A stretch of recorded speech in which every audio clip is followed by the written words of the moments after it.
let's go.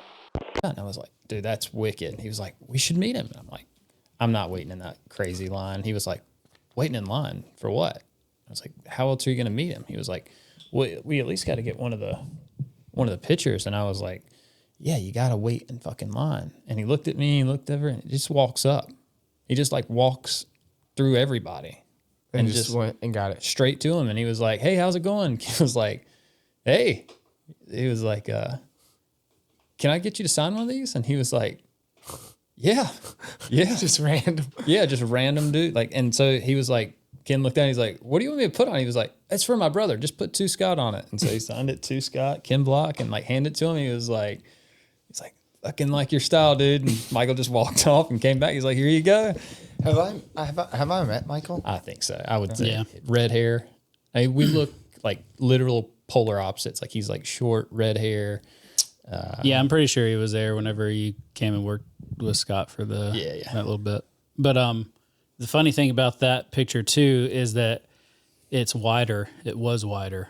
Oh yeah. And like the monster logo's cut off. We wanted to we went back and forth for so long because we wanted to get it up there right before our first podcast, but we also couldn't find a frame in that time, so we were like. And like although it doesn't look like it looks like everything's just kind of random in here, there's like a certain balance to it. You know what I mean? A little story behind each one. Yeah. Well, and even like when you look up here, like we wanted to have one picture on this side, one picture on this side. Like we didn't want it to be awkward. Yeah. Just to kind of make it, but at the same time we wanted it to be meaningful. So cool stories. Yeah, exactly.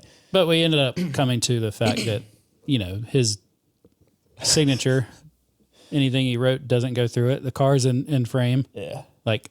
Let's just lop off 2 inches on each side and stick it in there. That frame, that's actually a certification I got at GSWF. I went down and took a GSWF class. So it's under it. Like they printed, like it was like a direct to substrate thing. So they printed like on the glass or whatever. So if you were to pull that off, there's a certification underneath it. I completely forgot about that. Yeah. But it was the same size frame as that, or really close. So it was like, why not, make it easy. Yeah, like just use that one. For Christ's sakes, we're rappers, not interior decorators. Yeah. Well, actually, Audrey, when we first moved in here, Josh's wife, she came in and she was just like, okay, this is going to be like a frat house. Like you guys are going to just ruin, you're going to skank this all up. It's going to look like trash. So she came in and helped out a lot. Like, and now it's like my knickknacks are everywhere, so it's not quite as clean as when she came in, but we've tried to hold true to it. You know what I mean? Not let it get too out of hand. We're on a bookshelf thing right now. We gotta get some more shelves in. But. That's our shop. When we got ours, Haley was the same way. She comes in, she's like, "Okay, we gotta fix this." Yeah. Wayfair. You've been in like race shops your whole life. Right. You know what I mean? So, right. and it's weird because it's like, do they see it? You know what I mean? Like, is anybody ever gonna see that? Like in the back shop.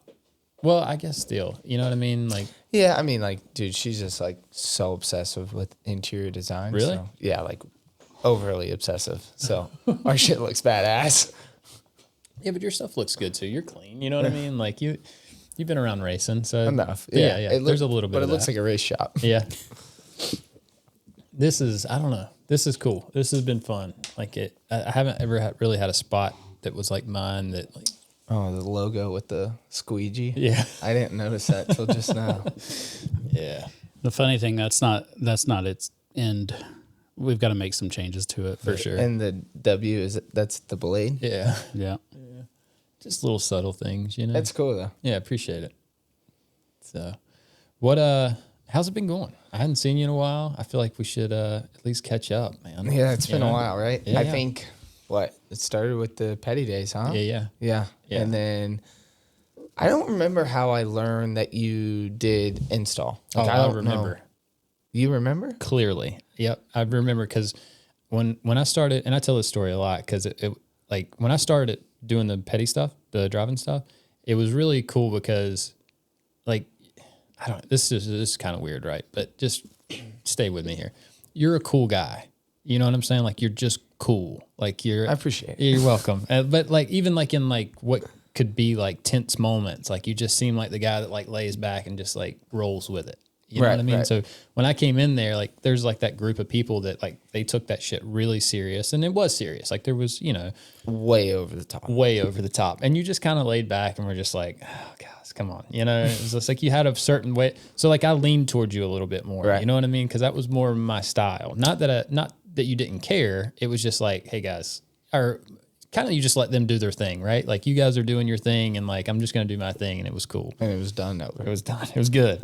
But so I think me and you we were somewhere, and I'd mentioned doing some race car stuff. And you were like, oh, cool, And I think at that time you had done some, at least graphic design, and like you had a little bit of that in you. So we could hold the conversation good. Right. Better than most. You know what I mean? And then we came back to Charlotte, and we were at Charlotte. It was either at night or it was one evening after a day event.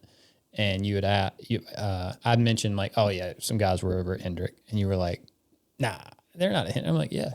You're like across the street, like Hendrick Motorsports. And I was like, yeah. And I was like, you want to go over and check it out? I remember that. Yeah. This is almost like one of those drunk stories, like where you don't remember anything and your buddy's telling you. And then we went over there. Yep. And they were installing.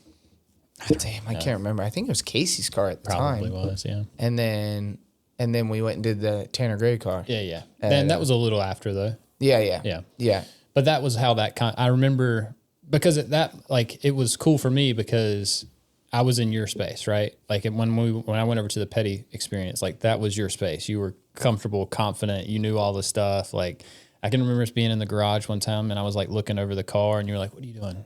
I'm like, I really don't know.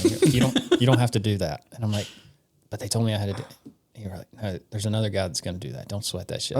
Like, let them do it. Like chill out. You're good. And I was like, all right, yeah, you're right. I'm good. And just shit like that. Like you were in your zone. I remember going over to Hendrick, and you were just like, oh shit, this is real. This is for real. Like this is like, we just walked in the fucking door. This guy's got a key. Like we're in here. Backside. Yeah. Boom, we're in. Yeah. And you're sitting on the shop floor. Yeah. It was cool. Yeah, it was cool. Cool. It was good. It was a good exchange for us. You know what I mean? Like I won't forget that. And I can remember it was like when we were in there, that was just like, it was a moment. It was like, yeah, he gets it. You know what I mean? Because a lot of people, even though like Hendrick's cool, and you can see the white, like we were just talking about, the white floors, and like everything looks brand new and clean and tight. Like there's a level of that people respect when they see it. They're just like, damn, that's sick. But again, you've been around racing, you know that there's so much more to it than that. There's so much. It gets ridiculous. Yeah, because so I started, like I'd say, graphic design when it was literally NASCAR 2009.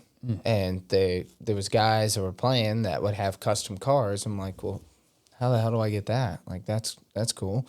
So then, I tried to figure things out. And I was on like a paint.net. I don't know if you remember that. No, maybe.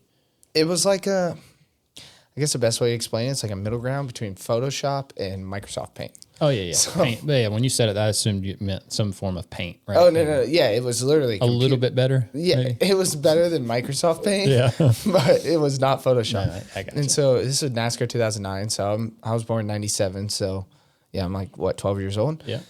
And you say that about you, like wondering how things work and fit. Like as soon as I said my headset wasn't working, the first thing you were like, "Really? What are we doing here, guys? It can't be real hard. Things plugged up somewhere, right?" It's like instantly you went into that mode. So anyways, yeah. So I had that paint.net, and that's when I started graphic design, and from there I kept going. Yeah, there it is. Oh shit. Yeah. Well, not that, but. Yeah, it's sketchy. You're definitely going to get a virus That's here. That's not bad. That looks... Okay, it did not look like that in 2009. Okay. No. That's fair. So yeah, that was... Wow, I haven't seen that in years. So I did that and then started learning how to make cars and different things, and that progressed into like iRacing, and I was like designing cars for that, and like all my little cars when I was a kid, and then one thing led to another, and I started, like, I was always, like, more of the nerdy type. Sure. Like, I'm a computer nerd. So my older brother would be racing, I'd video. And that's how I started learning how to do video when I was same age, 12, 13 years old. Your parents, did they race at all? My older dad, or my dad, my older dad. Yeah. My old dad, not my young dad, the old one. I got you. My dad raced moto. Oh, okay. So he got us into moto, and we raced moto as kids. and then transitioned to like the 4-wheel world. Got it. But yeah, so when my older brother was racing sprint cars, I'd go there, film, and then I picked up like graphic design and filming and all that kind of stuff. I could be wrong. I think are you from Florida? Is that Yeah. right? Yeah. Yeah. Tampa. Okay. Yeah. Okay. Yep. So yeah, then one thing led to another, and I started, and then I was at Rev when I was racing the K&N series. Yeah. They had a graphic shop. Prior to that, my buddy had a graphic shop, and I was kind of helping him out a little bit. But then when I had at Rev, I was like, they were like, "Can you help me?" I said, "Yeah, no problem." Yeah. So I literally ran that department, but I hadn't never installed. I mean, I could design. Like, I think that's what's pretty cool about me and you, because I listened to you talk, even when we were just kind of chatting earlier about different things and different material.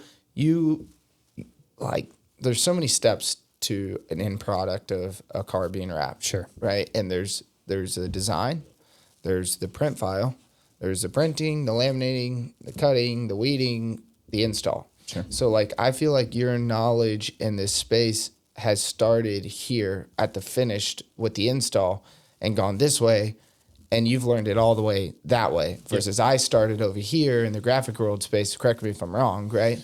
So my story is an interesting story because I was kind of similar.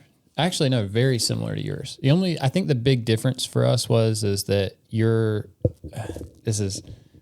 is what it is. You got the opportunity to drive. You know what I'm saying? Like, right. I was in a real bad car accident, and it pretty much just shut everything down for me. So my opportunity to like pursue a real racing career, like even when I went to work for Petty's, like that was a cool thing for me. Right. Because I was getting to drive tracks that otherwise I probably would have never got to. Exactly. Yep. So it was like, I think there was probably a time for you where it was like you had to put graphics aside to focus on your racing career. Right. Correct. Whereas for me, it was like the racing career just wasn't there. At best, I was going to be a local track guy, and that was probably going to be about it. Yep. So I had to focus all my energy on graphics. I picked graphics. You know what I mean? Like I wanted to stay relevant in the racing space. But yeah, as far as like I was hand cutting. Like my uncle had we're a real close family, and my uncle had a late model, and like my brother's kind of the same thing. My brother was an engine guy, my cousin's a transmission guy, the other one's a suspension guy. So there's really nothing left for me to do except for help, hand wrenches, and clean the car. Right. Clean the car turns into take the old graphics off, put the new ones on. Put the new ones on. So I just kind of fell into it. So yeah, I had this rig with like a lamp where I would like shine the lamp on the wall and like draw numbers and hand cut those things out. And like, so like I understood kerning and like, all kinds of like angles and fades as a real young kid, because I enjoyed it. You know what I mean? Like I didn't really play sports much. I mean, my mom would make me, so like I would separate from racing for a few minutes, but like if I had any free time, that's where so yeah, like I am like, I guess at some point in my career, it shifted to where it was like, it's probably like 2005, 2006, maybe 7, somewhere in that range where I shifted to installation, because I knew that the margins on installation were so much better, right? Like, cause I could, all the overhead on like owning a printer and a laminator, plotter, all that stuff was just too much. Yeah. You know, like I had all that stuff, and then I'm looking at it, I'm like, my margins on installation are so high. Like I just need to focus on this, because I've run into competitors, and they're saying that their weak spot or their kink in their chain or whatever, like their cog in the system that messes everything up was installation. I was like, well, I can do that. You know? Right. So I shifted everything. And I completely see that. You know what I'm saying? For sure. Yeah. And so it was like, I can, instead of me competing with these guys, I can just help them. You know what I mean? Yep. So that a lot of people don't know that about me. Like I went to art school. Like I went and like my plan was to be a designer and run a, full graphics production company, and it wasn't for me. Yeah. See, I've always liked the computer side of it. Yeah. Like even now, I would prefer to sit behind the computer and design race cars and design box trucks or whatever it is. Like I love that side, and I like the printing side. Like I don't love the install. Mm-hmm. I'll do the install because it's part of the product. It's necessary. Yeah. Yeah. But I don't love it. Like when I'm doing it, it's not like I don't feel like I'm having a good time. Right. At times it can be fun, right? Always normally when you're done, like the end. I feel like at the beginning. Yeah, it's a nightmare. See, I feel opposite. Like at the beginning, I'm like, damn, I'm having a good time. Like, got the music playing. Like, okay, I feel like I'm doing good. Yep. I'm making time. And then about like that let's say if I've done the right side and the hood and, I get to that left side and I'm like, oh, golly, dude, I just want to be done. Something about it, like, I think as a kid, like, I was doing the shitty stuff, right? And so it was like, for me, it was like, even when I go to doing a side, I'm always going to pick the hardest side and do it first, right? That way it's the hard part's done. I try to do the same thing. Do you? Okay. So some people do it the opposite way. They're going to do the easy side first. They feel like they're getting a lot accomplished and they feel good. But it seems to me like you always lose gas. Like you're yeah, you get done, yeah, right? So like I don't want to do the other side of that fucking thing. To me, on a sprint car micro, I've done a lot of lately. Midget, whatever. I feel like the right side's harder. Okay. And the reason I feel so, the top two panels are super easy. When you start getting to the bottom, you got to deal with, the spuds, the bumper spuds and shock mounts and all that. That picture that you pulled up earlier, is that something Josh can pull up? Yeah. Can I send that to him? Yeah, Josh at wrapontools.com. Or is it on your Instagram? You can pull up your Instagram. Or if it's on Instagram, I can do that. No, it's not. Okay. Well, anyway, I just, for point of reference. Yeah. Let me see here.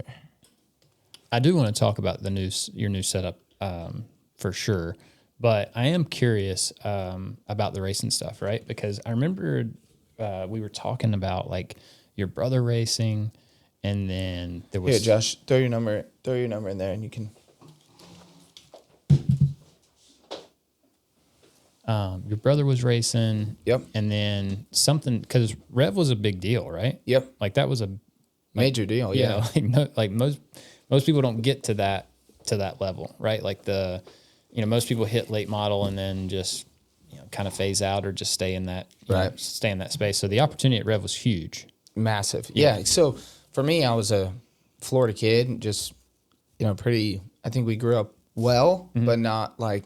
I mean, it's no argument that racing is super like expensive. It's a rich kid's playground for sure. I told somebody the other day, I was like, I'm not sure if Chase is from the trailer park, but if you were to drop him off at one, he'd do just fine. He'd do fine. He'd hang in there. He'd be good. He'd fit in great. So yeah, I mean, we grew up okay enough to like we had a 2,500 square foot home growing up and all that kind of stuff, and we could race. But my older brother was racing. I couldn't race, And so Rev, with the opportunity with the Drive for Diversity, we were able to go, and my brother applied to it, and he got in, and he raced, and then I applied, and I went to the tryout, the combine they call it, and got in, and it was cool. Like I got That's sick. I didn't realize both of you. Yeah. That's yeah. awesome. So his last year was my first year. Very cool. So, and then it's a 4-year program at the time. I don't really know how it is now, but at the time it was a 4-year program. And there's been some like. Oh yeah, there you go. Yeah. See all them bumper spuds? Not fun. Yeah. All those shock towers, especially that one right underneath the B. Mm-hmm. Yeah. Not a good time. But yeah. So yeah, we just did that. Funny story. That car was actually supposed to be red. Oh really? I found out after I put it on. It looks pretty red. It's definitely orange. Is it? Yeah. Super orange. Okay. Yeah. That's fair. Yeah, I might. Do you think that looks red? Yeah. Really? Mm-hmm. Yeah, like it looks red as fuck to me right now. Jeez Louise. Okay. We're not letting him pick colors out. So even drive. Like compare, yeah, I can't do anything. Like looking at this or like looking at the do these look red or orange to you guys on the table? Those are red. Truck is definitely red. Yeah, and then compare 100% orange. Okay, that's fair. Maybe I'm colorblind. I don't know. Yeah. Yeah. That was I didn't design that car. He sent me a print file Saturday night and said, "Can you have this done by Tuesday?" It's a little tight windows here. Was that for Tulsa? Yeah, for Chili Bowl. Oh, for You Tulsa. can, but it's going to be orange. Yeah. So I go to. I'm like, he's in New Zealand at the time. The kid that I wrapped that for, they're here. They're in Mooresville. But he was racing in New Zealand. Oh, okay. So he's going to bed. I'm waking up and vice versa. So he's really hard to get a hold of at the time. Well, they send me the print file and it's like a tight window. So I'm like, damn, I better go on Sunday to print, let it sit for most of Monday before I laminate so it can cure and that. So I go and print Sunday and I pull up the print file and it was really nice print file, but had color swatches and it had white, black, and the orange. Yeah. And it says same orange as Ethan, which that's a kid, Lil Bundy, Ethan Mitchell. So I read that and I'm like, well, he normally runs like Diedge is was his partner for forever. So he's always around orange cars. All right. It says same orange as Ethan. Must be same orange as Ethan. Run it. Print it. Let's go. We ain't got time. Right. I sent him a picture after I get it done. He's like, is that red or orange? Orange. He's like, well, it's supposed to be red. So I really felt bad, but it wasn't my fault. Sure. Right. It was a really tight window. And should I had probably waited and talked to him, but there wasn't time to wait and talk. Like you're talking about, they're leaving Wednesday morning. That's a Tuesday install. That's Monday cutting, and you have to let it cure. For those who don't really understand, you can't just go straight from the printer to the laminate. You can in a last minute situation. Sure. If you have to. But it's not great, especially something that saturated. Yeah. So yeah, print Sunday. And so, yeah, there was really no time. Dude, you've been around racing so long that you know how much of a nightmare that is. Why would you want to get into to doing this to yourself? So, yeah, I mean, well, I'll put it to you this way. So I was running the deal at Rev.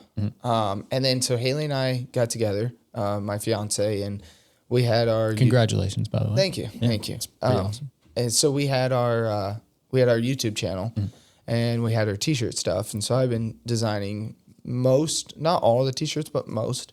And then we had the YouTube stuff that took a lot of my time. I mean, it was, for a while we were posting 3 videos a week, which I've seen it. It was a grind. So that's, for those who don't understand, that's film one day, edit the next. Film, edit, film, edit. That's 6 days out of the week to post 3 videos while racing, right? So you're racing Friday or Saturday, and were you running it all then? Yeah. So both of you were running.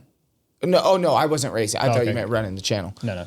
Yeah. Yeah. So you were done racing at that I point. was done racing. Okay. Yeah. No, you still run some. I'd seen you post not long ago. Yeah, I mean some like dirt car stuff. But when my years at Rev got done, the 4 years at Rev, I mean I didn't have the $2 million it takes to go race a truck. So Got it.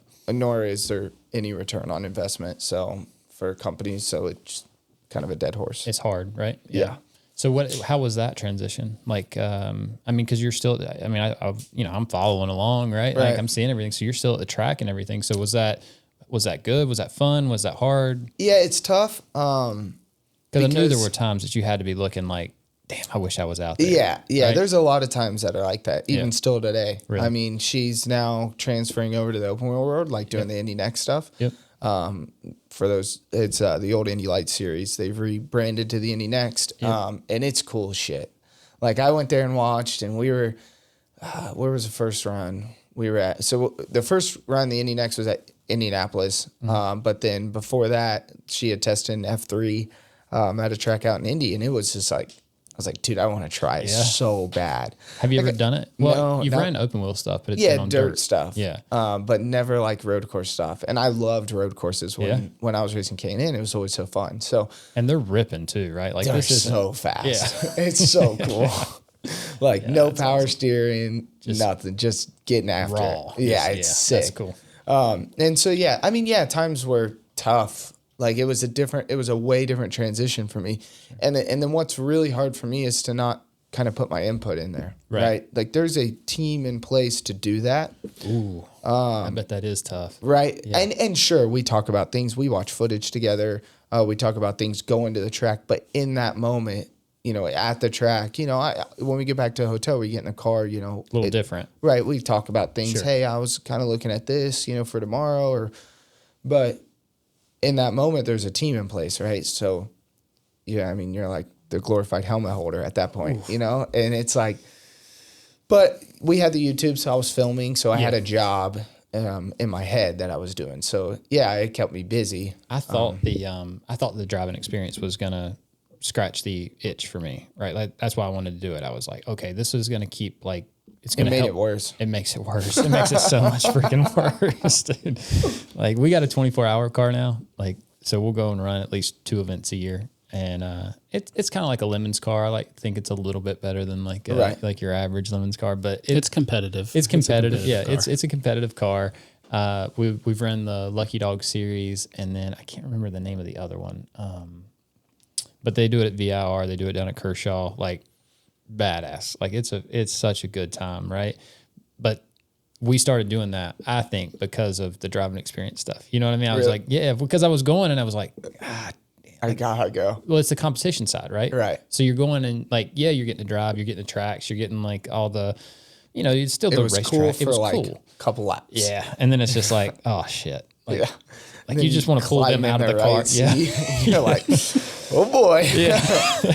Like I tell stories about Chris Tompkins, dude. Chris Tompkins was pretty cool. Yeah. Yeah. I liked Chris. And he was definitely my favorite. yeah. Yeah, for sure. And he did it like he did a good job of like even like for like the business strategy. Like, do you remember when they would do he would sit us down and like he was like transparent about everything. Like he would talk about like what it cost and like what they paid out and like what we made that day. Like that shit always made me feel good. Yeah. Yeah, I agree. I feel like from a company standpoint, like when that stuff kind of gets hidden away, like it's like it sucks when you want to make more money and you see that this company's making a lot of money, but I don't know, you feel like a sense of like a team when you know shit. Yeah, when they don't let you know anything and like, damn, man, I want to get a raise. You don't really know. Like, yeah.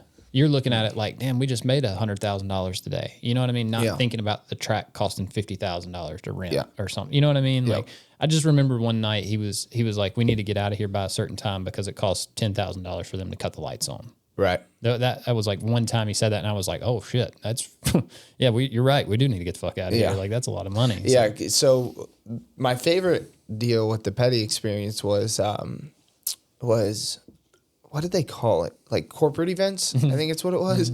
They were the best, right? We do like, I don't know, 100, 120 ride-alongs, and there would be a couple of us, 3-4 of us, and like just ripping. There was nothing. It was just go. Just and go. like with Tompkins, it was a blast. Yeah. Like I remember me and Tompkins, like we were at Charlotte, and we'd go out, and one would go high, and one would go low, and we knew like, all right, next corner switch, and we wouldn't.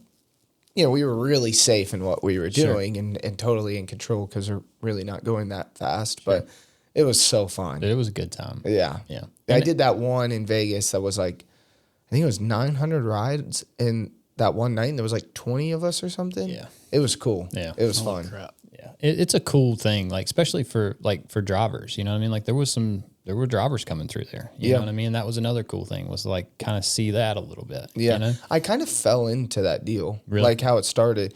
So there was a thing on Facebook called the Chip Ganassi Axe Racing Contest. Okay. And it was like submit a video. I didn't know even what it was, but my buddy was like, hey, you should do this. I don't really know what you get, but check it out. So I did it, and I actually got the notification like on my Facebook memories today of it. Yeah. So I did it, and I like the top 5 in the contest. I think it was just like a voting deal. So the top 5 in it got to come out to Charlotte.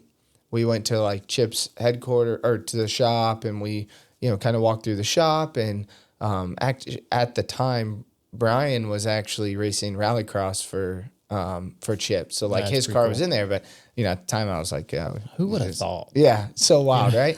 And Larson was driving for them and had the Axe car. So we went and looked at that, and then we walked through all the shop. And then the next day we went out to Charlotte, and it was the Petty experience. I didn't know what it was, Right.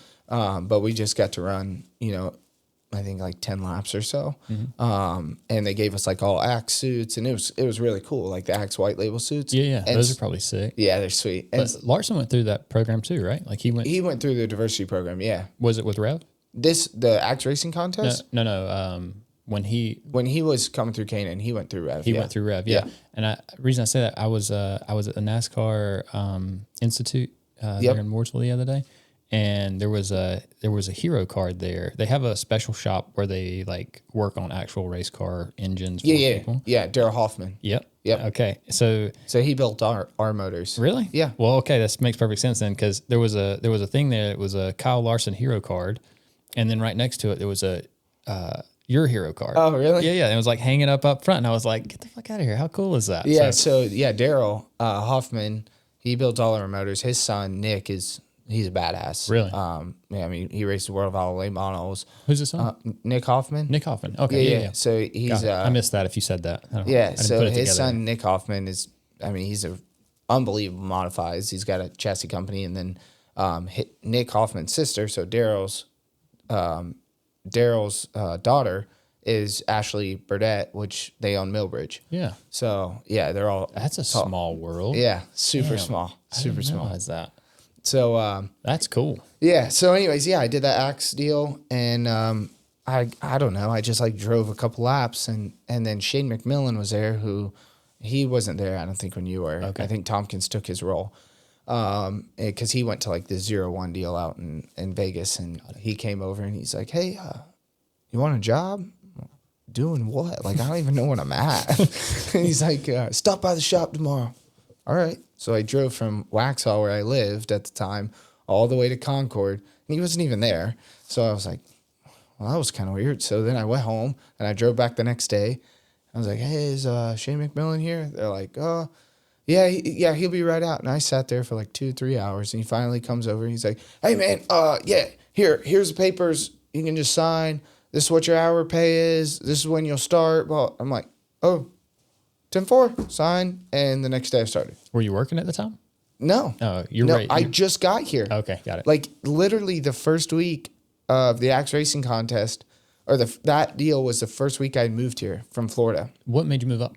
Racing. Really? So you were coming for it? Yeah, because my brother was already at Rev. Got it. So he had already lived here. Yep. And then, at the time we thought we were going to be the next Jeff Gordon. Sure. Before we kind of understood the business model of racing, right? Sure. And so we're like, dude, yeah, we're in there. So we moved up here, and yeah, and that's why we came. I actually, this day after I graduated high school is when we left. No way. Yeah. That's so, cool. Yeah. So is your brother still involved with racing? Yeah, he actually works at Yates. Really? Robert Yates, building motors for like modifieds, and I don't really know all that they build over there, but Sure. I want to say, is it the big building where Petty's used to be there on the corner? Is that where they're at? I was just there the other day at the NASCAR. no, Institute. they're Yates. Robert Yates they're like back where, like, you know where HMS is? Yeah. They're like behind HMS. Yeah. Oh yeah. I know exactly what you're talking about. Yep. That's cool. Yeah. That whole little area right there is wild. Like, I mean, It's such a small. This whole deal Yeah, I know. is so small. I tell people that there's 100 teams within 100 miles, and there's probably more and less. Yeah. You know what I mean? Yeah. But like, just as an easy reference, like, just imagine 100 teams within 100 miles, and people are like, "There's no way." I'm like, "Dude, you have no idea." Yeah, where our new graphic shop is. My business partner yesterday, we went to lunch, and we were driving back, and I was looking at different shops. Like, as I was driving, I was like, "Dude, one day I want to be in that." And so we're driving, we turn. He's like, "Have you seen the shops at the back?" It was like, we're in a complex. I was like, "No." Like, I pulled in and turned into here, and that's it. Yep. And so we drove back to the back, and he's like, "Yeah, that's a." I'm like looking at signs, like, dude, there's so many race teams. unreal. Like, it's unreal. Yep. The amount of people who have a badass shop. In Denver, just probably 5 years ago, maybe there was one or two out there. Dude, now they're freaking Everywhere. Yeah, I was just out there at Action Express the other day, whenever I text you, and so when you turn on that road, because you're really close to there, right? Very close. Yeah. So when you turn on that road, I was with Brad. I told you I was with Brad Felty, yeah, and so when we turned on that road, Brad was like, I can't remember exactly how the conversation went, but it was something to the effect of, I was like, "Dude, I guarantee you there's 5 or 6 race teams on this road." And he was like, "Nah, there's no way." I'm like, "Just pull down the road and look." And like, as you pull in, it's like 1, 2, 3, Tanner Gray's here, the Toyota places across the street, Rick Ware's like at the bottom of the hill. Yeah. It's like, holy shit. Yeah, well, I mean, like, where he's at in Indy, it's like that. Yeah. Like Brownsburg area, it's like that. Yeah. He's sick, dude. Brad? Like, he's sick. Yeah. Like, I've literally watched him design race cars. Yeah. With color change vinyl. Oh, yeah. And knifeless tape. And it's like, there's no chance. So I get funny about it. Like, so over the last few years, I kind of, like, I was so involved with the racing stuff that I was kind of disconnected from the rapping world, So I was like, I want to get my foot over here a little bit and really like get a better understanding of what's going on in the rapping space. And so like I got over there, and then so it was like I wanted to be like this like a bridge between the two. So when people would come in the air, I'm not. I just said this the other day. It sounds like I am, but I'm not really territorial like that. Like it's not like it's, "Ooh, this is all mine." It's not like that. It's just like when outsiders come in, I'm like, well, I wonder why that guy. Right. You know, or why that girl, Kristen, she just came in town and she did a class for R-Line at Legacy. And I was like, damn, that's weird. You know what I mean? Like, I'm a trainer. I'm, 60 miles max away from Lake. Why would they bring her in? You know what I mean? And it's not that nothing against her or anybody else. It was just why not me? I'm in racing. Like, I feel like I'm the perfect fit for it. And then I met her and I'm like, oh, got it. Like, yeah, like she was doing same shit you're talking. Like, she was filming. They had a website. You remember the girl at the track that would, when you were a kid, that she would take pictures and then like at some point you could go over to her table and like they would have like the logo of the race on there. And She was that girl in California. Oh, okay. You know what I'm saying? Like, so she was all in. Like, she was live streaming races and like rapping her stuff, her husband's stuff. Like, she was, and like I'm hearing her tell these stories. And I'm like, if you've never experienced that, like I remember that. I remember being a kid with my racing suit on, waiting in line, and I was so fucking excited to get to her. You know what I mean? Get to that person that's like printing those things out. Like, and I mean, I've still got the photos at home. Right. You know what I mean? Right, like, so it's like to think like, okay. And the flash is like completely blown the photo out. I didn't say it was great. I'm just saying like the shittiest photo ever. But it's cool. A watermark across the whole thing. The whole thing, just running from one side to the other. But it was cool. Like, I know that if she was that person, then she gets it. Right. You know what I mean? So it made me feel a little bit better about her coming in. But Brad was the same way. Like, Brad hit me up and he's like, hey, man, I'm going to be in town. I'm like, for what? Like, why the fuck would you come to I got a car to wrap. I'm like, who the hell's flying somebody in from Indy? I said the same thing to Haley. I was like, you know that Brad guy? Because when Haley did her first test with Tony development or driver development, with Nathan Tony, we went to Nathan's shop and Brad was there installing, and I was just talking to him a little bit. I was like, oh yeah.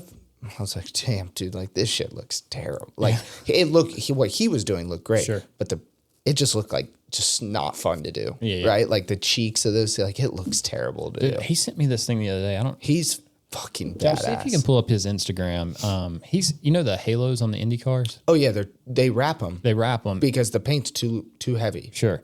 But the way he wraps them, dude, they look so fucking good. Like, he's literally incredible. I told him the other day, I was like, why are you not posting this shit? Like, you should be sharing this all the time. And one of the things he said, he was like, it's so hard for people to tell what it is when I post it. Because how many people know what a halo is on a race car? Like, you kind of need to be in the space to know it. Mm-hmm. And then, honestly, that's like the best kind of stuff you can post is the stuff that people don't know what the fuck it is. Get them asking questions. Well, but then the other side of that is that what you're talking about? You can't tell that it's wrapped. I can't. He's got some photos of it like up close. I'll send them to you, Josh. It's like just let me know which ones. I mean, it's obvious. You'll see it. Like, you can't even tell that it's wrap. Yeah, how up close are you talking? Like 5 feet away, or? Well, here, I'm gonna send you this one, and you just pull it up. Because like I said, when he sent it to me, I'm like, oh, cool. He's about to wrap a halo. That's cool. And he's like, then he sends me a video of it. He flips it over, and you can see like there's this nice clean seam like tucked around the bottom. I'm like, oh shit, bro, you wrapped that? And he was like, oh yeah, this is how we do them. I'm like, shut up, dude. Yeah, that shit looks sick. Yeah, he's good. Yeah. How was the trip to Indy? It was good. Yeah. Yeah. Haley's actually there. She landed today. She's we got a house up there, so she's getting the stuff in there and everything like that. We just rented a place for now, so we have a place up there to stay when she needs to go up. But yeah, no, it's cool. I like Indy. The snow, not so much. Yeah. Cold weather from Florida. Right. She's from California. Right. Don't add up. But yeah, I mean, Indy's cool, but I'd rather be here for sure. Yeah. How does that, what does that look like with you just opening up a shop? Like, that's going to cut into your, glorified helmet carrying position. Right. Correct. So what does that look like? Is that I've just now graduated to a purse holder. So. Yeah. Oh, congratulations. That's a big deal. No, I mean, so currently, as we said, I have a business partner. We have one employee who's actually starting February 1 with us. He knows how to install. He knows kind of how to run graphic stuff. And so he'll be a really big help to us. But most of the time when I leave, it's going to be a Friday afternoon and I'll be back Sunday. Right. Okay. So it's not like I'm gone for weeks or I'm taking a normal weekend at that point. You know, any other weekend that anybody would take. Obviously, we know in the graphic world, weekends don't exist. Yeah. Nights don't exist. No. Sleep doesn't exist. Food, none of it exists. Right. Doesn't even matter. Yep. Yep. But yeah, so, you know, from there, if we are in a, you know, knee deep. Oh, Yeah. there you go. That. Yeah, that's actually at Haley. I think that's at Haley's. Yeah. Yeah, that's at the shop that Haley drives for. That's at HMD. Yeah, he said that it like that deal has been really good. But I mean, look at that. Like you can't. Yeah, it's And those are sick. carbon, right? Made out of carbon? What are they made out of? I would think they have to be, right? I don't have any idea to be. I think they're metal. Yeah, they're metal. Look, you see it on the front. Oh, yeah. Well, yeah, it's welded, right? Steel. weld. Never mind. Yeah. Makes Oh, sense. yeah. That makes sense. Yeah. Yeah, never mind. But yeah, no, that looks good and that looks painted. Yeah, I mean that looks super clean. Like, and so he's like, if I post that, people are gonna be like, "What the hell is this? Like, what?" And it's like, dude, who cares? Share it. Like I said, that's exactly why That's you want to post it. insane. You know what I mean? Like that's clean. Like he did an excellent job on those. He sent me another one, I think, that was like more color and stuff. But I don't. And see, this is another thing about like racing is like it's always tough to share. So I don't even really know what like when like it's different. What you can and can't post. Yeah, exactly. Oh, that's the nightmare, right? Like Yeah. for years, like I feel like looking back, like that's been like the worst disservice that I could have done was like not sharing more. But at the same time, you really couldn't. Yep. You know. Yeah. So Yeah, sorry we interrupted you. I don't honestly even remember what I was talking about. If I'm being completely honest. Is your business partner? Oh yeah. Oh yeah. So fortunate enough, like if we are in a knee deep, desperate situation, I can always send a print file and they can handle it from there. Are you still doing the YouTube stuff? Yeah. So my little brother actually helps out a lot with that stuff. Cool. But yeah, for a while I was doing the YouTube, and that's all Haley and I did. We were digging on it, like a lot of time spent on it.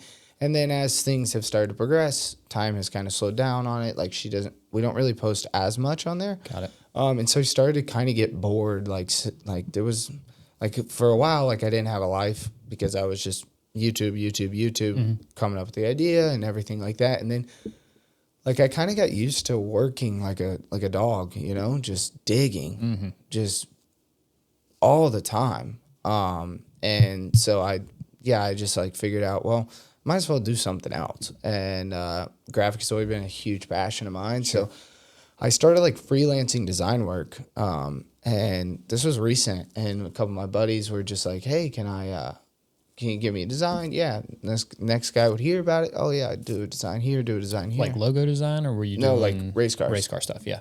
And like, damn, dude, at this point, I'm just wasting time if I don't have a printer. Right. Right. Like Yeah, I've already done the heavy lifting. Yeah, I've already done the hard part. You got the customer at that point. Yep. He's calling you. Yep. You've done the design. Yep. Like you said earlier, now it's just print it and. Well, and when I was doing the design, I don't know who these guys are getting printed by. Sure. And I understand you have to look at it from like a 10-foot, area to say that the overall customer doesn't understand when that vinyl shows up, whose fault it was that it's not sized right. Right. Right. Like exactly. they don't get it. They don't know if it was my side. They think it's 3 clicks and it's done. Right. And they don't know if it's the printer side. Like, oh, this guy didn't even buy the right vinyl. Like they don't know, So I always feared that it would come back on me if it wasn't sized right. So I would lay out a print file for whoever. Like, so when I sent them to people, they were like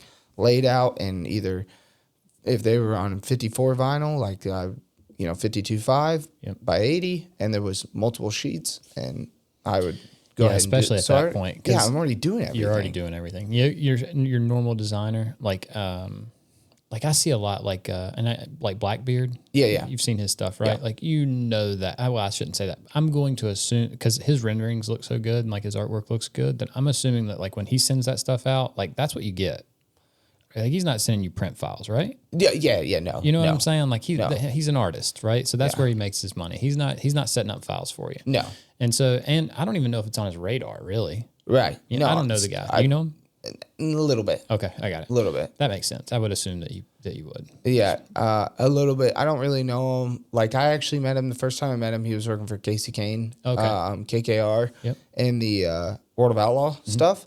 He was like doing video for them, and he was obviously designing the race cars at the time. And so I kind of met him a little bit, but it was a long time ago. Gotcha. Yeah. And the Casey Kane's deal, that's pretty much turned into like a T-shirt factory over Yeah, there, so right? they have their World of Outlaw team, which kills it, and Yeah. then they have their other side, which is the screen printing stuff. But I And mean, it's essentially that shop is now split in half. yeah. So you've got the T-shirt stuff on one side, and then and it's massive. yeah. Yeah, and they had a really, really good artist. Yeah.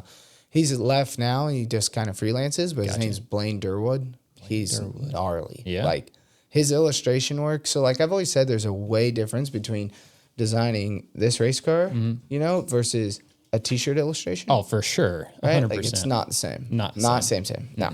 Like, drawing, and he's sitting with a pad and he's drawing, you know, versus me, you know, I'm designing a race car. Sure. But, like, you know, I can respect that and he can respect. But you've done the T-shirt stuff too, right? Like Yeah. that was like a Yeah, but I kind of suck at the illustration part, Really? right? Like, I've always, like, kind of freelanced the illustration part out. I'm not good at the drawing of it. Like, Gotcha. Like, yeah, dude, you kidding me? Like, look at that top right photo. Like, just, are you kidding me? Look at that. yeah, that's gnarly for sure. There's not a chance. Like, No, no. I mean, could you? I mean, like, when I was in school, like they made us do stuff like that. But the amount of time that it would take me versus him, it wouldn't even be close. Well, when I say not a chance, I feel like if I drew it, you would know it was a dirt bike, but it would not look like Yeah, that. the detail of it. Yeah. My problem, another big problem that I have is I'm not as organized as most artists. Yeah, like he did. So like their layers. Scroll and up stuff. one. Oh, I guess you can't really see it there, but it's that. Yeah, it's that one. But there's a render of that. Like, dude, that whole gorilla thing on the back is It's a insane. Sasquatch, I think. Is that what that is? It looks like it. A Yeti. Yeah. Oh, Yeti. Yeah. Yeah, dude, he's so sick. I've noticed with doing a lot of this like 3D modeling stuff, like there's really, you say that the time it takes would take you like way longer than somebody who knows how to do it and that's doing it every day. And that may be true to an extent, but there's not a whole lot of shortcuts to like designing some of this stuff. That's like, true too. Yeah. Like some stuff, like whenever you get in and you're like adding like texture to like lines, like just edges or anything like that, and needing to make them look better. Like, no, you still have to go in there and add each little individual. right. I agree. I mean, there's certain completely- there's little tools that you can use to make things a little bit faster, but like, So Jamie's got a designer now. So I train in Nashville. So in yep. order for me to certify, you have to do that at an authorized facility. There's an authorized facility in Nashville. So I'll go up once a month and do a class. So, and it's a certification class. People can do their certification.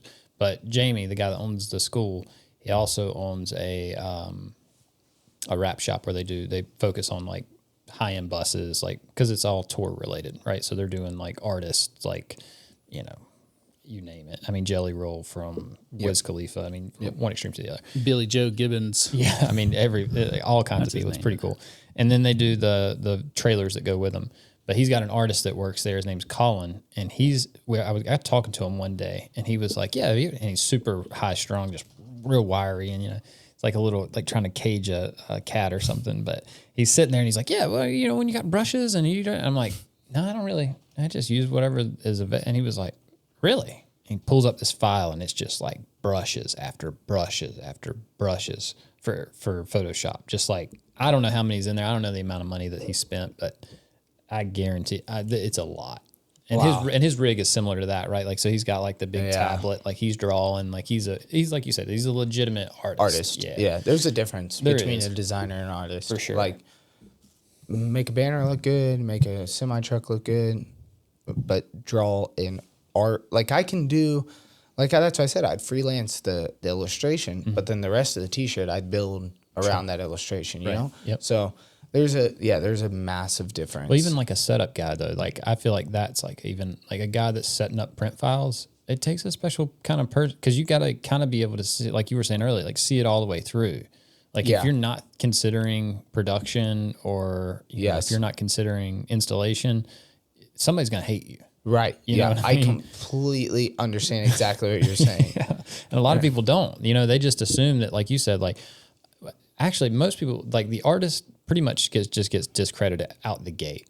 Oh, for sure. You know what I mean? Like, especially now with AI, it's like people just assume, oh, well, just, you know, AI can probably just draw that up. That's Yeah. no big deal. It's like, not really. Right. You know what I mean? Like, you can get some cool stuff, like some inspiration maybe from AI, but for it to like tailor a rap for Brad Sweet, you know what I mean? Right. Like, it's like perfect for him and his sponsors on that race car. AI's not doing that. No. And then for you to, and then again, people don't realize it has to go from that to in the hands of somebody that can actually set up.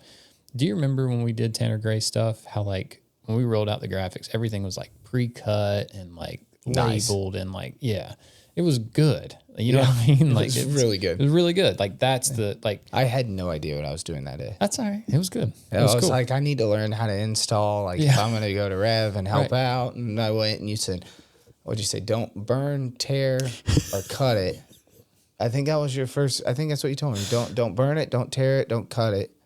And it can always be fixed. Yep. And I was like, all right. And yeah, I had not. You did good. Like you were confident. You know what I mean? Like I don't really feel like I did anything. I just felt like I kind of watched. Yeah. Paid attention. Like I think he told me to go do a rear fender or something. I went over there and I was like, I remember just looking at it on the table. And I was like, I don't even know where to start. Like rear lower quarters are like my go-to. Like that all hand, like that's where you start. Cause it's like, it's just intimidating. It's flat enough to where you can get it done, but it's intimidating enough to where you'll kind of question it for a minute. Like your life choices up to that point. Like how the fuck did I get here? And why does he think that I can do this? yeah. What is it? What's happening right It sucks because that car specifically is a little more like of a mind fuck I've got it. Hang on. than your stock car. So Right. like I completely understand where you're coming from on that. And not to I mean, mention, just overall, I had no idea what I was doing. Yeah, that's fair. Like I don't think I had installed anything up to that point in my life. Yeah, and that'll really do it. well, and you have an appreciation for racing, right? So Right. like, and did you know Tanner at the time? No. Do you know him now? Yeah. Yeah. Okay. Yeah. I figured. Yeah. So, cause didn't, Haley and him ran together, Yeah. At DGR. DGR. Well, that's right. Tricon. Yeah. Tricon. But yeah. So Because I raced against him in K&N. there you go. So I would like his setup, just his setup alone was intimidating. You know what I mean? Like His that's shit was badass. dude, like I've got a picture. I'm going to send it to you, Josh. You can pull it up. Yeah, I'm pretty sure this is the setup that we did. Yeah, just send it to my email. You got it. Yeah, but you're right. It does take a special person to understand. To me, I feel like you have to understand the process of weeding out. You have to understand the process of transfer tape, but you have to understand how to install to set up a print file. Because 100%. otherwise you're not taking it into consideration. And when, I mean, I just did these box trucks last week, and it wasn't a full wrap on them. It was just a top line, a bottom line, and the logo down the middle.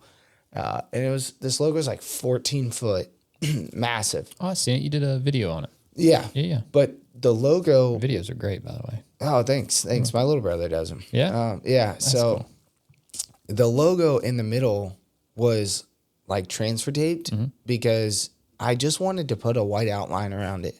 And I talked to the customer and said, hey, just put it so it's one sticker and I don't have to transfer tape because I despise transfer tape. I hate it so much. Sure. Like I can't stand it. Sure.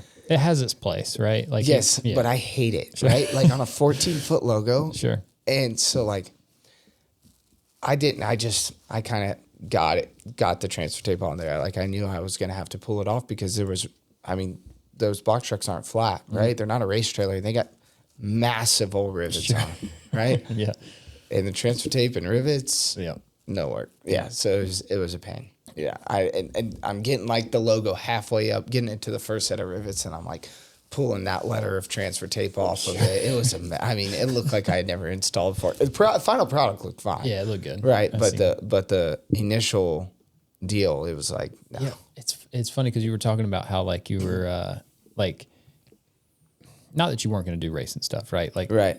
but like you were leaning like I want to, do a good product, want to make sure, and it's just funny hearing you talk about it because it's one, you have to do racing stuff, right? You have to in this area. Like there's just so much opportunity and these guys, you've known them for years. So, but commercial stuff comes with its own set of problems too. You know what I mean? Like it's challenging as well. Yeah. I mean, the commercial side is, to me, it's a little bit easier. Really? I just feel like 9 times out of 10, you call, not you, and specifically because you understand it, but let's say you were just an average guy that doesn't understand design. You call me, hey, man, I want you to get this thing looking good.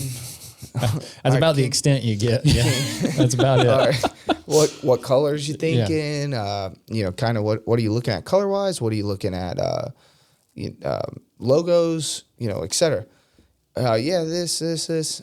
Let's do it orange. All right, sounds good. You pull up their website and there's nothing. Can you send me the logos? Yeah, and they send you some like JPEG and it's res, I mean, it's like terrible. You go to pull it up. Are you shitting me? Yeah. So then, you try to explain to them, hey man, if you could send me that in a vector file, that'd help out a lot, right? Sure. Man, I don't even know what that is. Yeah, like what are you talking about? Yeah, I got no clue.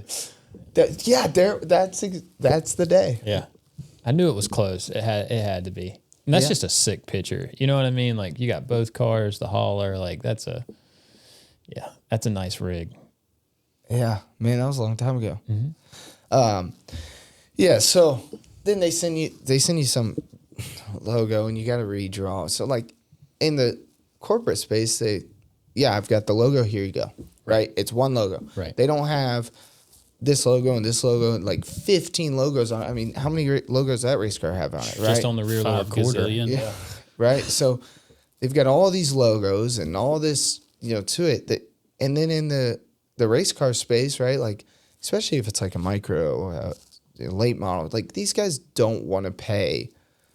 They don't like to pay for vinyl, just period. Nobody does. They just don't like it. Like it's like they'll spend $60,000 to build a micro, and then when they need to spend an extra, $1,500 to full wrap the damn car, it's an inconvenience. They're like, oh my God, I can't believe it. I cannot tell you how many times my father-in-law has been like, hey, next time you're at one of them race shops, if you can see if you can snatch a wrap for my car. I'm like, bro, you don't just don't work that way. Take somebody's graphics and put them on your little mini stock. Yeah. Get out of here, bro. So that's like, it's like people just don't like to pay for it, especially in the racing space. And then let's say I had any corporate car in the shop, just a company truck or a company van.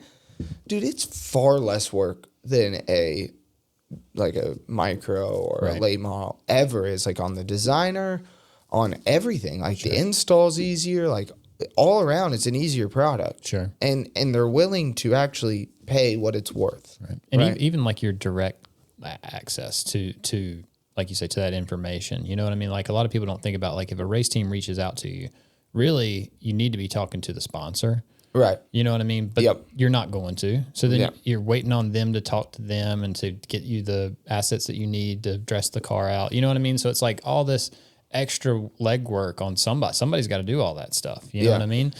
Or the best is when you get the design done and it's like it's a local guy, right? Sure. Dude, I love it. Let's change the center logo though.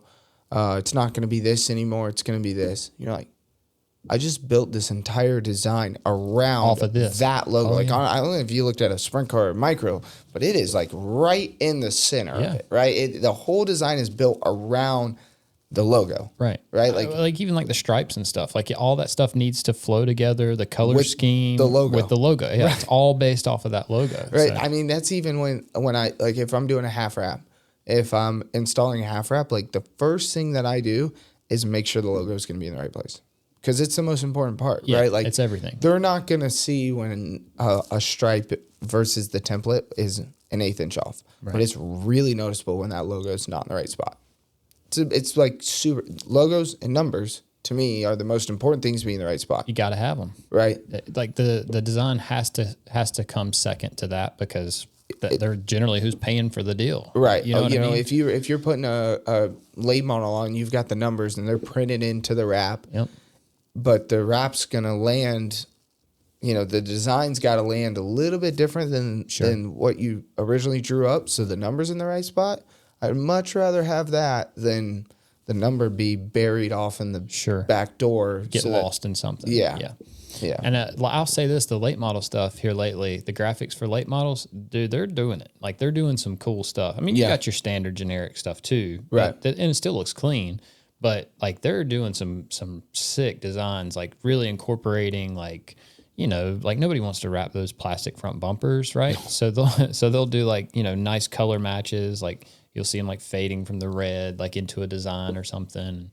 Like I like where they're at right now, and they're moving their number. Like depending on the series they're running, they can move their numbers around a little bit, get a little bit more real estate. Like I like that. I think that's cool. Yeah. You know what I mean? Because realistically, the numbers nowadays don't even really matter. I mean, they're all running transponders. I mean, there's maybe in some cases, I don't know. If they have to hand score. Yeah, maybe. Yeah. But even then, like, I mean, the cars are so different. Like, it's really rare that you go to a track and that you see two cars that look the same, right? Or even close enough that they could be easily identified. I mean, you don't have to like. It's not so critical that you end up on your. You watching South Park right now? No, sorry. No, I'm making a little story. I gotcha. Well, that's what. Pull up and see. I just shared. I don't want to botch his name up. The guy that goes to the Chili Bowl every year and he takes like 15 cars. Oh, Keith Coons. So did Haley drive for Keith one time? No. When she's ran in the Chili Bowl before, right? No. She's never run Chili Bowl. She's never run a midget. You? No. Only a shootout. Oh, okay, yeah. So Tulsa, right? Yeah. Yeah. With both of you or just one? Yeah, we've both run it. I've run it multiple Did you run times. for Keith? No. I can remember one time one of you shared a video or a picture while y'all were there, and it was like kind of his same setup. Oh yeah. You know what I'm talking that about? was last year. Yeah. Like where there's like 15 freaking cars out there. Yeah. Pull his. Any chance how you spell his last name? Keith Coons. He actually just posted. I just saved it because I sent it to like a couple of my buddies last night. It's sick, right? This was like. They just moved in yesterday. You can go to my stories, Josh, and I just shared one of his. They were wrapping a. I don't think it was a micro. Maybe it was a midget. Yeah. I was actually really surprised when I watched that video that they don't like, especially Keith Steele. Like they have so many cars that you would expect them to all be like printed in. Bro, I'm telling you, it's like the Wild West out here. The logos are like it's the Wild West. These guys don't have a clue what they're doing. I don't think it's on their actual page. But click on the one with all the cars there, Josh. Yeah, this one's cool. Sorry. No, you know what I mean? Like, why are the logos not printed in? Like, I literally just did a midget like that. Like, you would expect the guys, whoever's doing this, and I don't. So it's funny. Yeah, it's funny because I just got a message since we've been on here from one of the guys that he works at Shadow Graphics, and he just texted me and said, we do. I don't want to. How do you say his last name? Coons. Keith Coons. Yeah, I don't want to mess that up. We do Coons here in Indy. So I guess Shadow's producing the graphics. Oh, yeah, Shadow does it. Yeah? Here, Josh, I'll send this to you. All right. So I know the guys up at Shadow, Darren Merkel, he's cool as fuck. But last time we talked, he kind of, he was there. I think they're focused a lot on commercial and fleet stuff too. Like, don't get me wrong. I think it's inevitable, kind of like you, like you're going to do it. You can't not do it. I think the first video I seen you post, the one that I messaged you on, the first one was like you and Sheldon. Oh, Sheldon's car. Yeah. Yeah. It was like, it made so much, as soon as I seen it, I was like, yep, that makes sense. This has got to be him. Yeah. Sheldon reached out and he's like, hey man, thinking about going to shootout. Can you get me a design? I'm like, yeah. He's like, can you guys print? And I was like, dude, look, like honestly, our printer's on the way. Like we don't have it yet. I should have it. And he's like, all right, keep me posted. And I text him, hey, yeah, like we're all good. Landed. And what kind of print did you go with? Rolling. Yeah. And I was like, yeah, I can do it. He's like, all right, cool. So I printed it, took it over there and put it on. Yeah. That was like our first car that we did from start to finish. So it was cool. It's pretty sounds like it landed and you printed pretty quick. Yeah, it was like the next day. Yeah. So you were ready. Yeah. Yeah. I already had print files made. The shop was ready. Like laminator was set up. Which I can remember the setup you had at Rev. Like it was a pretty legit. It was decent. Yeah. You know what I'm saying? Yeah. For the time, like Yeah. The Mamaki was so loud. yeah. I mean, it was like ridiculous. Right. Did you get that photo, Josh? I did. Yeah, it's sweet. What is It's it? like 17 cars lined up at the Chili Bowl. Oh, okay. Yeah. Yeah. That's this year. Yeah, that was yesterday. Yeah. I mean, that's like $1.1 million in motors sitting right there. Yeah, you're gonna have to pull it up. Come But on, I can remember internet. when y'all done it. Like when y'all posted a picture or video or something. I guess it was last year, but it was like, I guess it just hadn't hit me in a while that like when they go to races, I'm so used to like small teams. I guess. Yeah. You know what I mean? You're not Yeah. thinking about there's guys out here like Keith that are bringing. I mean, I guess 17 cars? like that's insane. Yeah, this is gnarly. Like, is that not crazy? Yeah. How do you all expect to get attention? I have no idea. I mean, This right here, what we're doing, because who else? I mean, this is like a no. I was saying like spectacle. each driver Yeah. Oh yeah. within the team, which obviously Keith does a really good job of it because obviously He must. I mean, obviously, Yeah, right? It's just And a lot. They It's- win everything, but then the nice thing is honestly the way it works out at Chili Bowl is Saturday's going to be busy for him, but every other night he's probably only got like 2 or 3 cars per night. Oh, You know right, what I right. mean? Yeah, Like yeah. it's split up per night. And like a lot of these guys, so like there's 2 Mobile One cars right here on the right. Mm-hmm. Like that's a race. There's one, he'll have a race of champions car. So that's not 2 different drivers. It's the same driver. There's a race called or maybe it is. I'm 90% sure because most guys for the race of champions will bring a second car, which Right, will I happen got you. tomorrow night. Yeah. But like the JBL car is probably the same way, right? Like there's 2. I think there's 2 of those down there. At the end. Yeah. No, that's Sound Gear and JBL. Oh, okay. I got it. Yeah. So what kind of mechanics do you bring for a setup like that? So I mean, You got to have a freaking crew, right? yeah, right. Like, so I would expect probably, like I said, so I think he's got 15 drivers, right? And there's 5 nights, Monday, Tuesday, Wednesday, Thursday, Friday. So if you break down the simple math, there's 3 cars a night. The other cars are okay. just sitting. So You know. what? 5, 7 guys, something like that. I mean, yeah, you put 2, 3 guys per car. yeah. Yeah, I would. That's what I would presume. I don't know, and that's why you say like, how do you expect all to get attention? That's how. It's That's because how, there's only yeah. 3 cars racing a night, right? A 3-car team's not bad. Like that setup is probably more just for the photo ops, right? Like they're not like that's not how that's going to be set up. Yeah, the that'll whole be time. like that all week. Really? Yeah. No way. So are they working on them? Like, are they So doing they'll put like barricades out so fans have to stay back. Sure. And they'll just stay like that all week, and then they might rearrange cars based on what's going what night. Sure. Like the side might be, I mean, I don't know, but like the front area they could fit like I think there was 7 cars there, so maybe that front area is where they're gonna have the 3 that are running at working night. on. Got it. And then Saturday when they're makes all sense. running, things are gonna get real busy real quick. But in theoretics, if you've raced Monday, like, and you're locked in, let's say you're locked into the A or you're locked into the B for Saturday, you have Tuesday, Wednesday, Thursday, Friday, and all day Saturday to have your car ready for the B, right? So that car is going to be ready. So in theory, Saturday's really just a bunch of push into the grid, which they park right next to the grid. So it's like, nothing? yeah. I mean, and then if they start making a soup run and start coming through from the H to, all the way to the B or something, right? yeah. Like it gets busy pretty quick. But yeah, I think they're well qualified enough they'll have it handled. What does this look like for you long term? You think you'll still do some? I don't know. Man, Yeah? I don't know. Like I just Like I see you pop up at Millbridge every once in a while. every once in a while. I'm like the old guy. Yeah. Like it's like The young old guy. I feel like Big Daddy. Yeah. The movie. Or not Big Daddy, what is it? The Adam Sandler movie that goes back to school. Billy Madison. Billy Yeah. Madison. Yeah. Yeah. Like that's like the dodgeball scene, that's how I feel. Really? I just feel like the old guy, dude. I'm almost 30. I'm turned 28 in 2 months. Sure, but I think I did just seen Kyle Busch won the championship at Millbridge this Yeah, year. yeah, but I still feel like the old guy. Yeah. And probably because those guys are doing it because they're racing and they've got other stuff going on. And Sure. really, like Kyle's there because Brexton's there. Sure. So for me, I'm just there because, like, I'm there, right? Yeah. They're there, they're already there. They might as well have some fun. Well, what about Haley? Like, is she going to dabble in any of that stuff? Yeah, she's run a handful at Millbridge. I would Yeah. say a decent amount. Like whenever we go together. Sure, that's what I figured. Right? Yeah, and she likes it. It's a lot of fun. It's time consuming. For sure.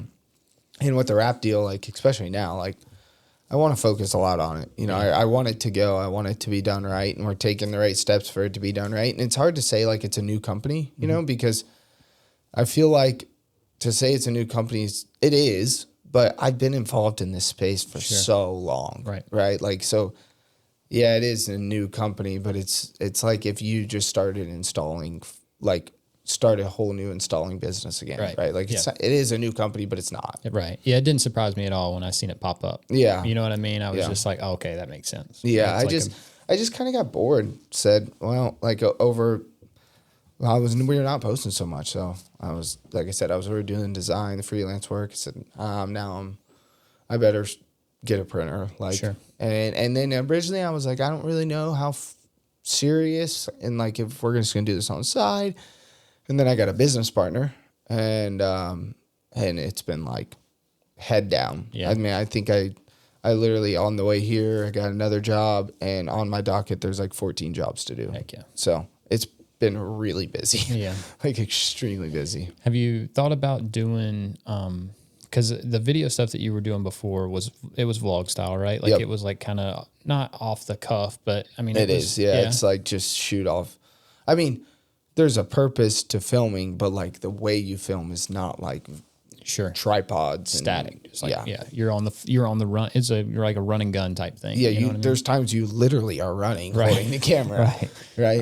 Have you thought about doing some of that stuff with the rapping stuff? I have.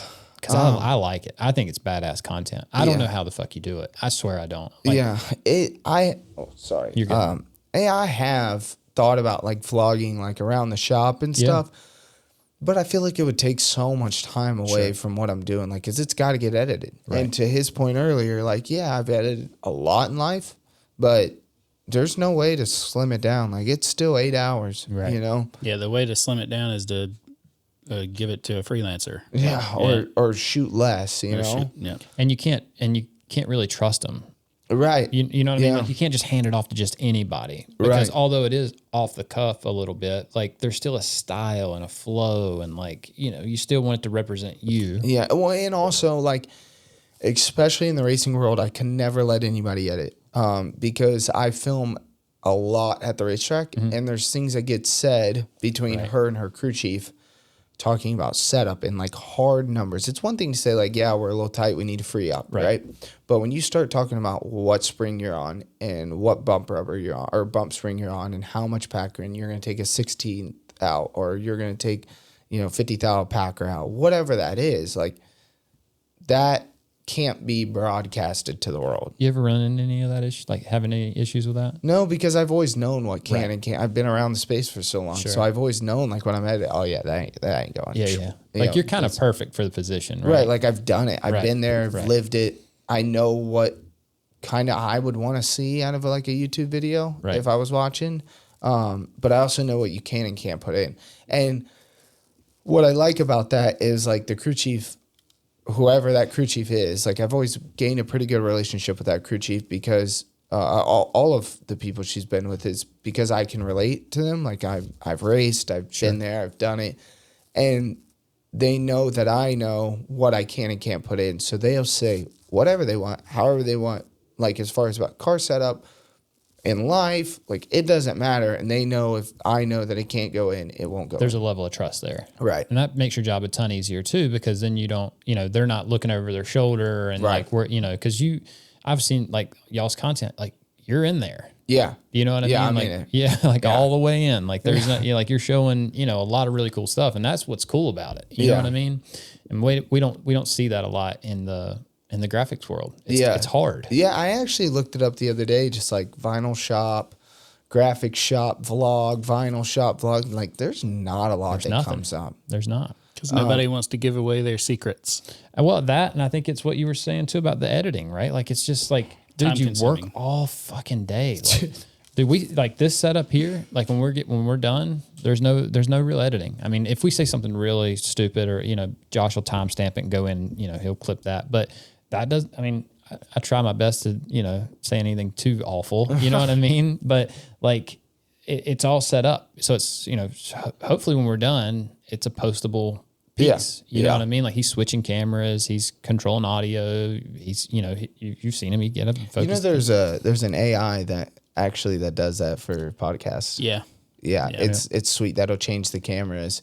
So you just leave all 3 running, put them all, time them up at the beginning. Well, I watched one the other day, and I'll give these dudes a shout out because I like what they're doing. It's the History of Wraps.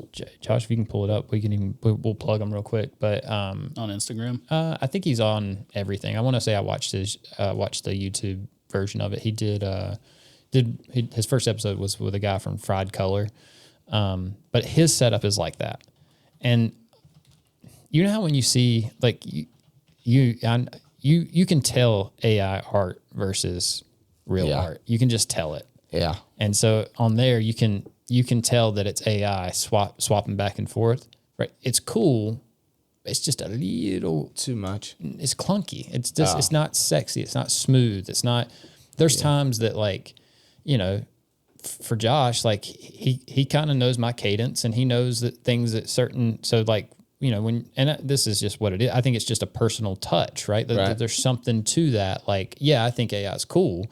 I think it has its place, but like, there's just times that like I said, handing your stuff off to somebody else, they're going to edit that, and they could potentially miss out on some, like you said, if they post it, like, especially on the competition side or the marketing side. I mean, you remember when Daniel Suarez lost his deal with like Duncan for the Subway thing? You remember that? No. Or no, he lost Subway because he showed up to the track with like Duncan.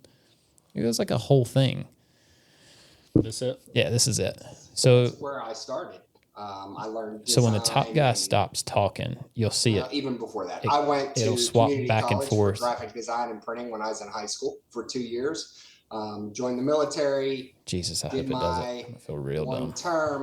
But there you go. Getting wrapped because this is what. So watch the transition. And then when you see a great wrap job, you don't even know that it's a wrap job. Maybe this was me being critical of them. But 100%. Come on, I'm not that critical. Commercial stuff, but I do a lot of color change. Come on, switch it up. And if it's just podcast on a podcast, blue, people don't know that's a wrap. Oh, here we go. Which is kind of bad for business. This would be the best one. It's a good and bad thing. See, it just doesn't the timing. And then when they see a really bad job, it's not bad. They're like, it's also over getting wrapped. Look at that. That's horrible. It's not. It's not. It's not AI. Also bad for No? business. No, it is AI. Exactly. But what there's not. they say, Here, look, pause it real quick. So, So he leaves. This is a super video nerd that I can see this. So this bottom camera is a whole separate camera. This is no different than that camera, that camera, right? So that's set up, sitting here, talking to him. The other is a Zoom call, and that's why it's switching. It's the AI of Zoom switching. Oh, I got you. You can see you can see the Zoom call in the bottom left, it says his name, and then the other one says his name. So it's switching, and he's double camera because he posts it straight up. Sure. Right. Yep. That makes sense. Okay. Again, no shade on him whatsoever. I think it's awesome that he's doing it. I think it's cool. I listened to it. I think they did an excellent job. But it was just a little clunky. Like it just seemed like maybe, I don't know, the video on him, like when it's double on him, there's something strange about, like, it just felt, I agree. It felt funny. There was something funny about it. And like I said, I think this is their first episode. So that's really not being critical. I'm just saying, like, from the perspective of, like, cause if it was killer, I would say, oh, I'm doing that. Right. We got to switch over to that somehow. You know what I looked into that. I dove deep into the ATEM Mini Pro, which is the one that does it. And it's a setting in Premiere that's based off of each mic, and it switches based off the mic. Do you know who the C Boys are? Mm-mm. The C Boys, they have a podcast and they use it. They use it quite a bit.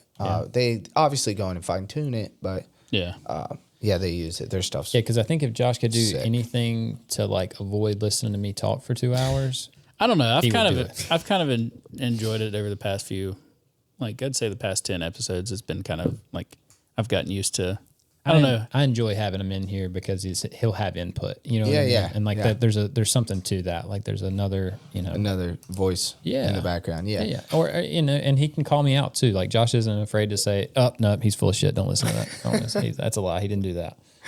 So there's something to that. Like I think that people that watch and listen, I think they appreciate it too. Yeah. Yeah. It's like this element of like surprise back there that you're, Surprise. Or is it South Park playing? yeah. I thought he was clipping his fingernails the other day. Y'all are going to like the story I just posted.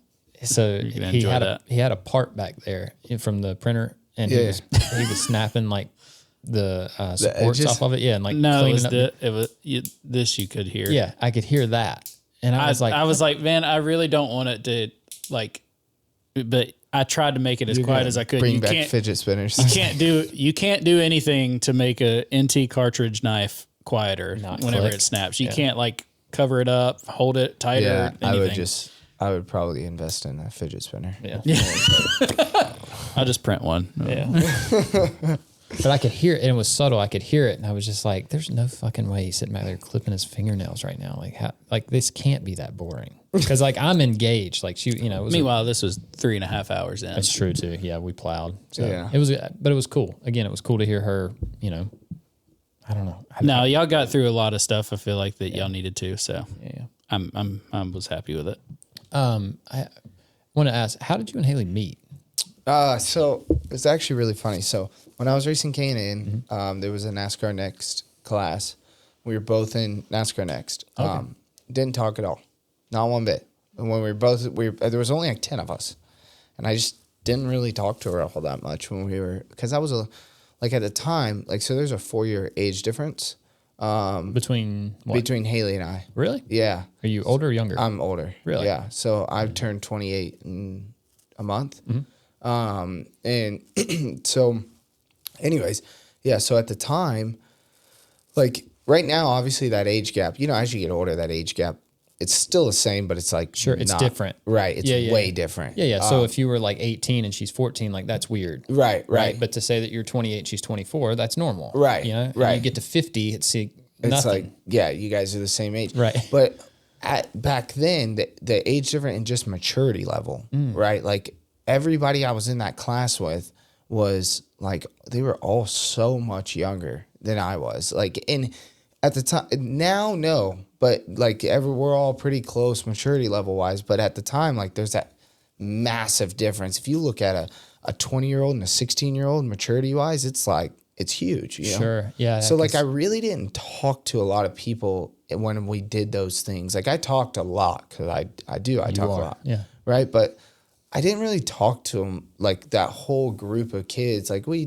would talk a little bit here and there, but as far as like being in the clique and like hanging out, like Sure. that was not who I was. Yeah.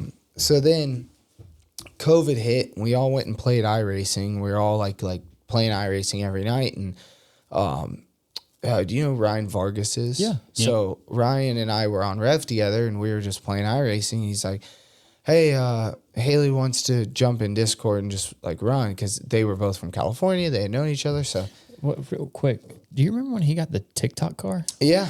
Dude, that was huge. That's my Yeah. profile picture on one of my social medias. Yeah, we were wrapping that car, and it like I remember like I a don't big know, deal. that was a huge fucking deal. Yeah. like Ryan Vargas, like Yeah. and like he I told was kind of jealous of it. you had to be Right. Because like I felt like I was like the TikTok NASCAR kid at the time.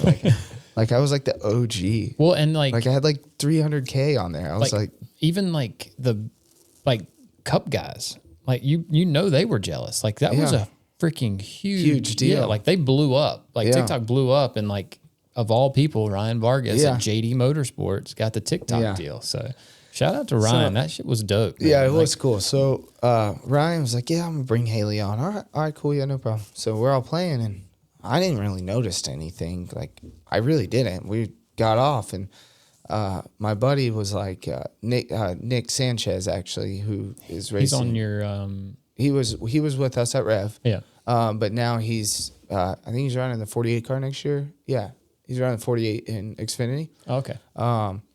And so I think it was him or was it Ryan? One of them was like, dude, you should hit Haley up. Like, she was talking to you a lot. Like, really? You think so? And he's like, yeah, like, she, of all people, like, I felt like she was talking to you the most. All right, well, whatever. So I text her, and one thing led to another, and yeah, we started dating. Really? Yeah. That's simple. Over iRacing. Over iRacing. That's kind of cool. Been racing against each other for years. No way. Like, never talked.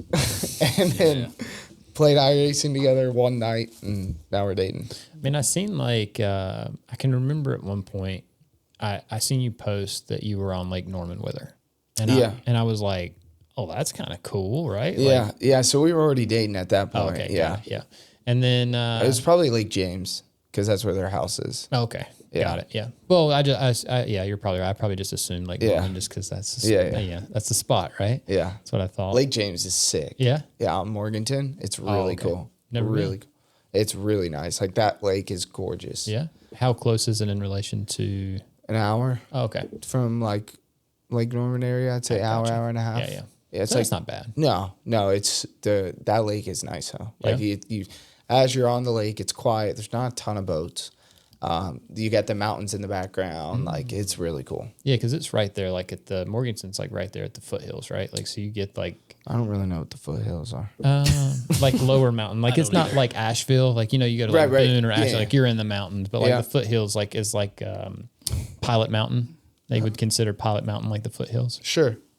so not like actual, like Bro, if you're wrong, you're gonna get so roasted. No, I really feel confident about this one. So It's think- so- Okay, if you confident. do enough social media in your life, the roasting is like just like I normal, expect it Yeah. anymore. Yeah, it's right? coming. Like, it's like I actually kind of enjoy it. yeah. Yeah. Like, you got to learn to love it. Like, So that I haven't. Some Well, of it's that's funny. That's it. Without being too wild out here, but like Haley is getting a lot of like just terrible stuff, and I like it pisses me off because people don't understand like how hard people like her work to do what they do. Well, here's a good And like opportunity. it is like so much negativity. Does she? Is she a hard worker? Like, is that like? oh, I thought I did not think that's what you said. I was like, what?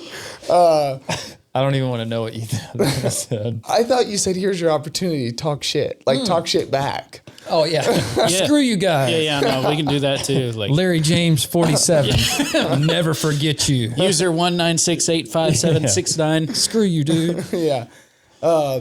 Yeah, I mean, it's just, you got to get over it. Like, it's just, People are the fucking worst, dude. right? Like, I mean, they like, just think ultimately, like, you sit with people and you watch football games with them. I mean, I don't watch sports, but like, these people like really get into it, and they'll yell at a quarterback for throwing a pass and it didn't, it got picked off or the guy didn't catch it or whatever. It's like, do you guys understand what's going on in that moment? Like, have you ever sat foot? Well, I did this red carpet deal with the Panthers when I was racing.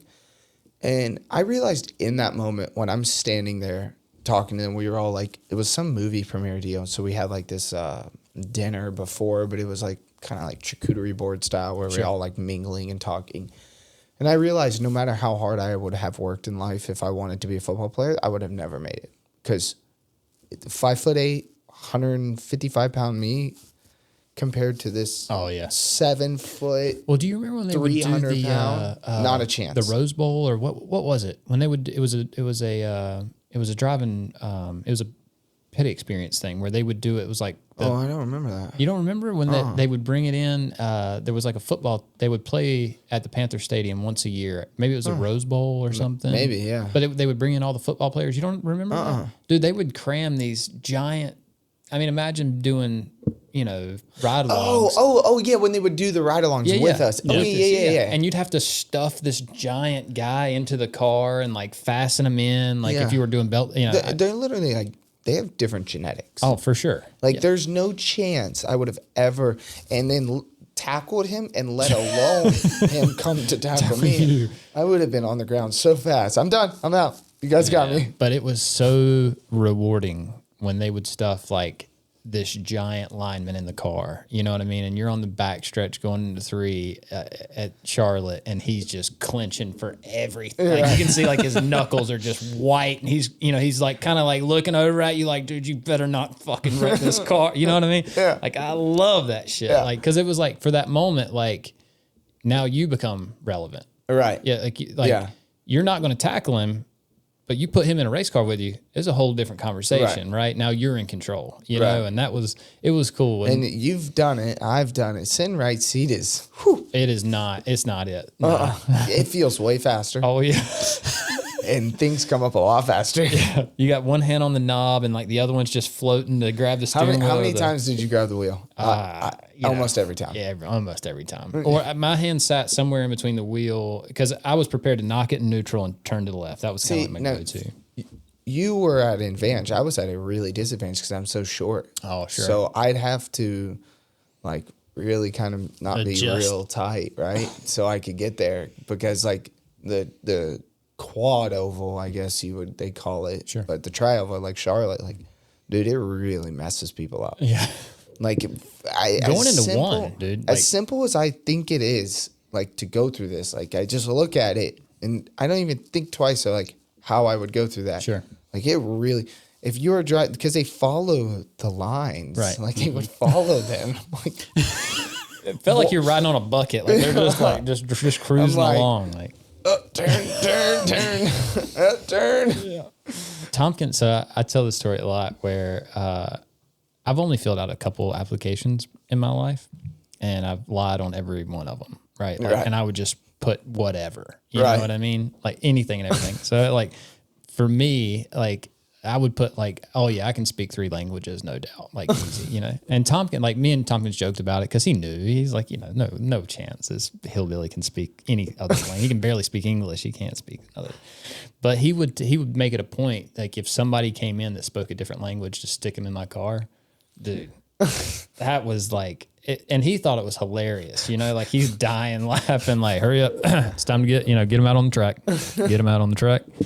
And I'm sitting there like, I'm using my hands like to try to like, explain like the clutch and the gas. And like, yeah, it was, he pushed us out. I had this, a very small Hispanic lady he put in my car one time, 0 English whatsoever. She's like, she's probably 80. I don't know. Like she never drove a stick before. Like I would have felt uncomfortable if I would have been driving her around the track. Like that she was. You know, not to cut you off, No, one you're thing good. that bothered me about that is I always wondered, like, in the email when these people bought it, like, did they ever say to them, hey, this is a stick shift? Right.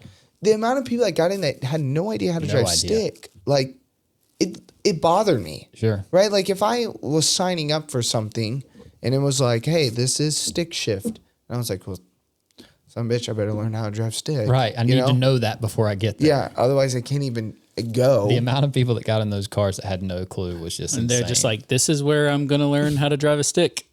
pretty much. I mean, you'd have to like Big event. just stuff it in third or second and just turn it over and tell them to mash the gas, and it just kind of hop off the grid, Yeah, you know? It was like very aggressive. I had this I thought they should have put like we should have been able to control that on the sure. right side For sure. like have pedals. Yeah. But the problem is how do you have pedals and then stick? You know that you would have to have a designated ride car because every once in a while like they would just intermix of what was where. Right, yeah, you yeah. know. It was kind of a wild program, really. Yeah, it was You know wild. what I mean? Like, But then it went to NRE. Yeah, I know. And I lasted 1 weekend same. and I got fired. Oh, you got fired? No shit. Yeah, I got fired. What? It didn't last long. Didn't last long. It was rough. Yeah, it was a rough. It was deal. rough for me too, like because the new management was just different. It was just different. I was there with Chris, you know what Yeah. I mean, and Chris was good for me. He put a Valley grill in my car one time, and she was like, "Oh my god!" And she's bouncing off the wire. She was like, and I was like, "Okay, so we're ready to go." I was like, "You've drove a stick before?" She was like, "Yes, one time it was awesome. My dad bought me this Jeep, and I drove it straight into the garage." And I was like. I'm like, no way. And she's like, it's fine. I'm good. The car's fine. I'm prepared. And I'm like, golly. And, you know, again, Tompkins is dying laughing. That older lady, he pushed us out onto the track he got into the, I don't know if you ever remember like them doing that. Like he got into the tow truck. Oh yeah. And just got in behind us and just shoved us out onto the Yeah. track because we were taking too long. Yeah. I felt it and I looked in the rear view and I was just like, oh no way, this is about to happen. And Yeah. he just shoved us out onto the track. Yeah, we we went to, I think it was Chicagoland with NRE. So I get there, I'm like, they're like, all right, you're ride driving. I'm like, sweet. Like I hate instructing. Like, so perfect. All right, sign me up. It's gonna be fun. So I get in the driver's seat and I'm giving rides like I would, 38-second, mile and a half, right? That's what we were told to do. Yep. And maintaining the RPM down the back straightaway to make sure it wasn't breaking out. So I do it and, hey, Chase, I need you to stay away from the wall. You're way too close to the wall. Because, like, I'd always give rides, and, like, Chris didn't really care. Sure. Like, we'd run the fence. They didn't not care. Yeah, I don't know if you remember or not, but I got a funny story about it. I finished yours, but. So, yeah, like, I mean, like, we'd run the top. Yeah. Like, and it was a blast. Like, it'd make it fun for me because it was, like, otherwise it was just, like, and it was such a longer distance because we were going so slow that it helped you stay. You could actually go a little bit faster and stay in the speed. So it's made it dramatic too. I mean, you cut down into the corner. I mean, you could feel the car transition. Yeah. I mean, it was cool. Yeah, and they would like you're running the wall in the corner, and they're like, "Oh my god!" Like we're going through the corner, and to them it feels like you're going 500 miles an hour, and they're realistically you're probably 2 foot from the fence, but from them they feel like they're on top of it, right? So yeah, I mean we do that. So I go out there and I go, "Hey Chase, we're gonna need you to stay away from the wall." Oh, my bad. Didn't know we didn't do that here. Okay, sounds good. So go out, Chase. I told you we need to stay away from the wall, but they're like starting to get angry. I'm like, I was running the bottom, and they're like, yeah, but down the straightaway. Down the straightaway? What the hell do you mean? Like, that's where you run, right? Like. And I can only come off of it so much before it's just like, what do we like? Like I'm just running around the middle of the racetrack all the time. Like that's just dumb. It's nothing. It's not even experience. Yeah. Right? So I started to get mad, and then they said something else to me, and I just got pissed. So I went out and cut a whole ride on the apron all the way around. Just pissed. Just pissed. And I came in, pulled the car in, took belts off. And they came. I knew it was over. Yeah, like I knew it was done. And they were like, "Get out, you're done." So sounds good. I'm out. Me and you were at Charlotte one night, and we were running. We were doing ride-alongs, and I was going. I'm riding and not thinking nothing about it, right? And I started to see you kind of catch me, right? So I sped up a little bit, nothing crazy, and then I heard him. I want to say it was Christian or somebody at the time, but they came over and they were like. And they were talking to you. They said something like, Chase, slow down, it was too fast that lap or something to that effect, And I was like, okay, he must just caught a run. No big deal. And I remember I was driving, I'm thinking, and then me and you had a conversation earlier that day about what lap times were for Charlotte. Right. Because I think Charlotte was coming up or something. We were on the conversation of what a lap would look like and how those cars would, it'd be, we couldn't even get them close. They ran so tight that you couldn't, Right, yeah. And then next lap, it was like you were a little closer. And I'm thinking, damn, am I going that slow? I don't feel like I feel like I'm right there. I heard him come back over it again. They said, Chase, keep it below. And I think the second time it was Tompkins. So I was like, no way he's doing this right now. So I was like, I got to speed up, because I don't know.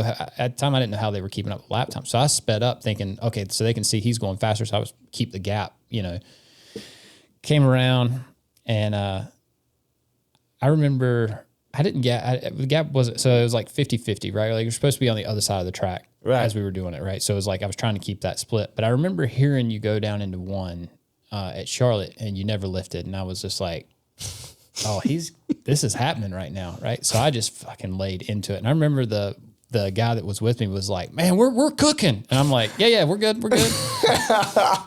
And then Tompkins came on, and he was like, all right, kill it, And then you may remember this part. So they had a meeting that night, and they gave us this huge long lecture about like I think it was like 35 seconds, like the potential for like getting hurt goes up, and it gave this huge thing. And dude, my face was just like beet red and I'm just like embarrassed. I remember looking over at you and you were just looking like, oh, really? Yeah. I don't know who, did somebody do that? Did they go under that? Was it? And like, I just, and Tompkins, he was good about it. He was like, he looked over at us too, and he was like, so that last, whatever y'all were doing, that's unacceptable. You can't do that. You're putting people in danger. And you just had that look on your face like, oh, I don't remember. Was there something that we did wrong? It was dude. Like, I felt like it was funny. Like that's, so when I look back at I always think about that time that it was just like, you pushed it. Like you were, so I'm such a bad influence. it was great. It was really good because it made me feel more comfortable, and it was good for the people that came in. Like, because I did the same. I was up at Martinsville, I think, and we were doing them. And I had a guy. I was instructing that day, and I had a guy get in, and you remember we had the dials or whatever. You instructed at Martinsville? Yeah. No. No. No. You might have, but I would have never. I want to say it was Martinsville. It might have been Richmond, actually. Either way. Either one. Any place that you have to go to a brake pedal, I would not sit in the right seat. It was definitely one of the two. I'm pretty sure it was. It might have been Richmond. Now that I say that, 100% might have at both places, but me, I would have never done it. Which I think it's Richmond because 3 and 4 was wider than 1 and 2, right? Yeah. Yeah. The exit is. Yeah. So when that guy got in the car, he's like, "Hey, look, man, I've done this plenty." Because it was probably the Toyota deal. Yeah. That's probably why. So we got in and we're running it, or we go make first light. And he was just like, "Hey, man, before we get started, I just want to tell you how much I appreciate you." He's like, "I know this job's kind of shitty for, people that actually want to drive." And I'm just like, "Okay, thanks." Thanks a lot. Sounds like you get it. Yeah, you're right. I'm sitting in the passenger seat while you get to have fun, And so like but he was like, "Man, I really do appreciate it a lot." And he was like, "I always wanted to be a cup driver. I'm a late model guy, never made it." And it was just like, the more he talked, I was just like, every time he said something in my head, I'm just turning the thing up a little bit more. You know what I mean? Like, I don't even care anymore. They're just like, and so I want to say that was like, you never went to 10, right? Is that? It was just a second bracket is how I always knew it. Oh, okay. Like they weren't. But I'm saying, wasn't there a dial? Yeah, Like there was a thing. Right? Oh yeah. And so you were always at like 7. Right. Yeah. So you never went to 10 because that was like everything it had. You know what I mean? And each time he said something in my head, I'm just like, well, there was 7, 8, 9. And then like we got out on the track, he cut some good laps, and I'm just like, fuck, dude, he deserves it. He's been to this thing like 20 times. Yeah. Like he's all, man. Like this is, like, he's just going to get the experience that, so I just snatched it up and just let him rip. And like, he's like, "Are we good?" And I'm like, "You tell me." Like, I feel good. He's like, "Okay." And he speeds up a little more. He's like, "Still good?" And I'm like, "Yeah." And then finally just got to the point where he's just balls out, just giving it everything he had. I hated having guys like that. Really? Yeah. It was dangerous. Yeah, like because they wanted if you bought an 8-lap package, right? Whatever the rookie, I think it was. Yeah. Like there was a second bracket that whether they had done it 5,000 times or there was a first time, they were not supposed to go faster than that, right? It was a way to, then you would do the king, and they were allowed, were allowed to kind of let them go faster than the. And it was pretty rare to get a king package too. Right, right. You didn't see a lot of those. No, and then there was like the one that was like 30 laps. Maybe that's the one I'm talking about. Yeah. Because I felt like I saw a fair amount of king, but the 30-lap one was like, then they were allowed to go this speed. Well, I had a guy I think we were at Michigan, and he, like I had multiple guys like it, but like the one guy stuck out to me. We were at Michigan. It was just at lunch. The rides were done.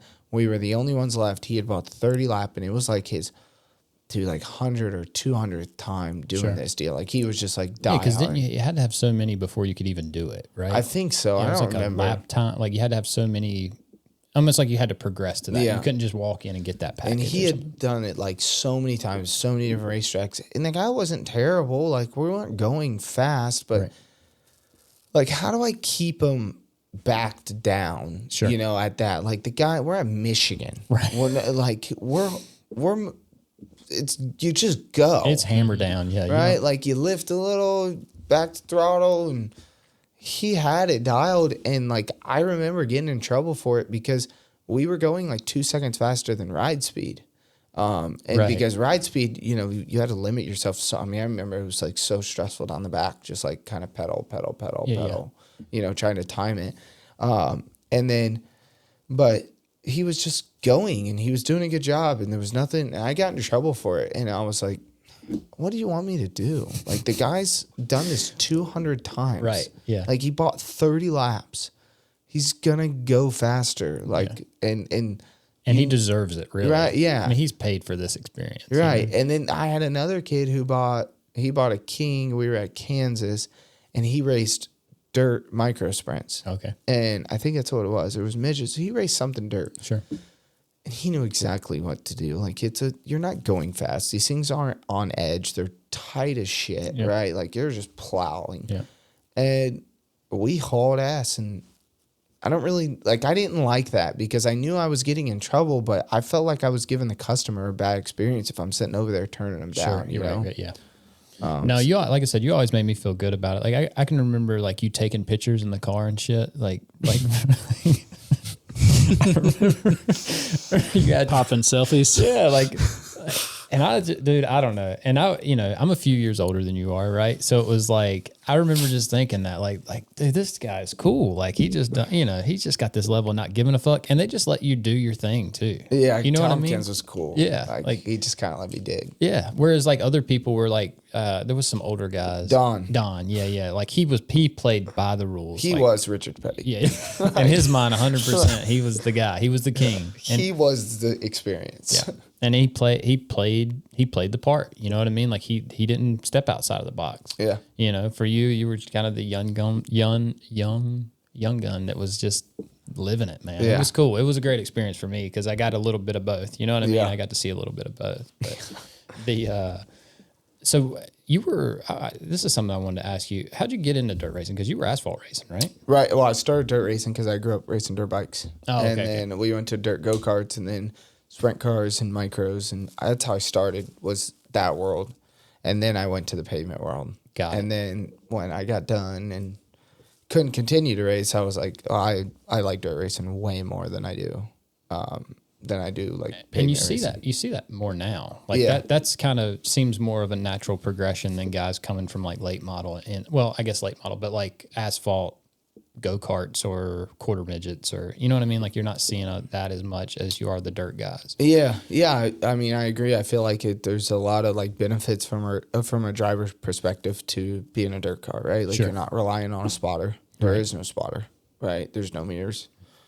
You're on your own. You have to make lane choice decisions constantly. Like, you got to be willing to move around. You have to know when to go, like, how to do it, when you got to slow down to run the bottom, how to run a curb. Like, you just got to be so open to adapt to every situation that I feel like you're starting to see why that matters, right? Like, you look at Kyle Larson, you look at Christopher Bell, Chase Briscoe. Like, I just watched a headcam video of some girl posted it. Kaylee Bryson probably. She started right behind Kyle Larson, and it, like, showed him, like, navigating through the pack. Yeah, I know exactly what you're talking about. That's a sick video. Like, like, if you question whether or not Kyle Larson's a fucking wheelman, just go watch any of those. Yeah. Like, he's shredding. Like, he's not playing.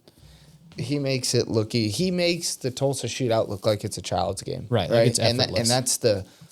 that's what's crazy is there's a lot of people, including myself, who've gone for many years, and I mean, there's 1,700 entries and not one.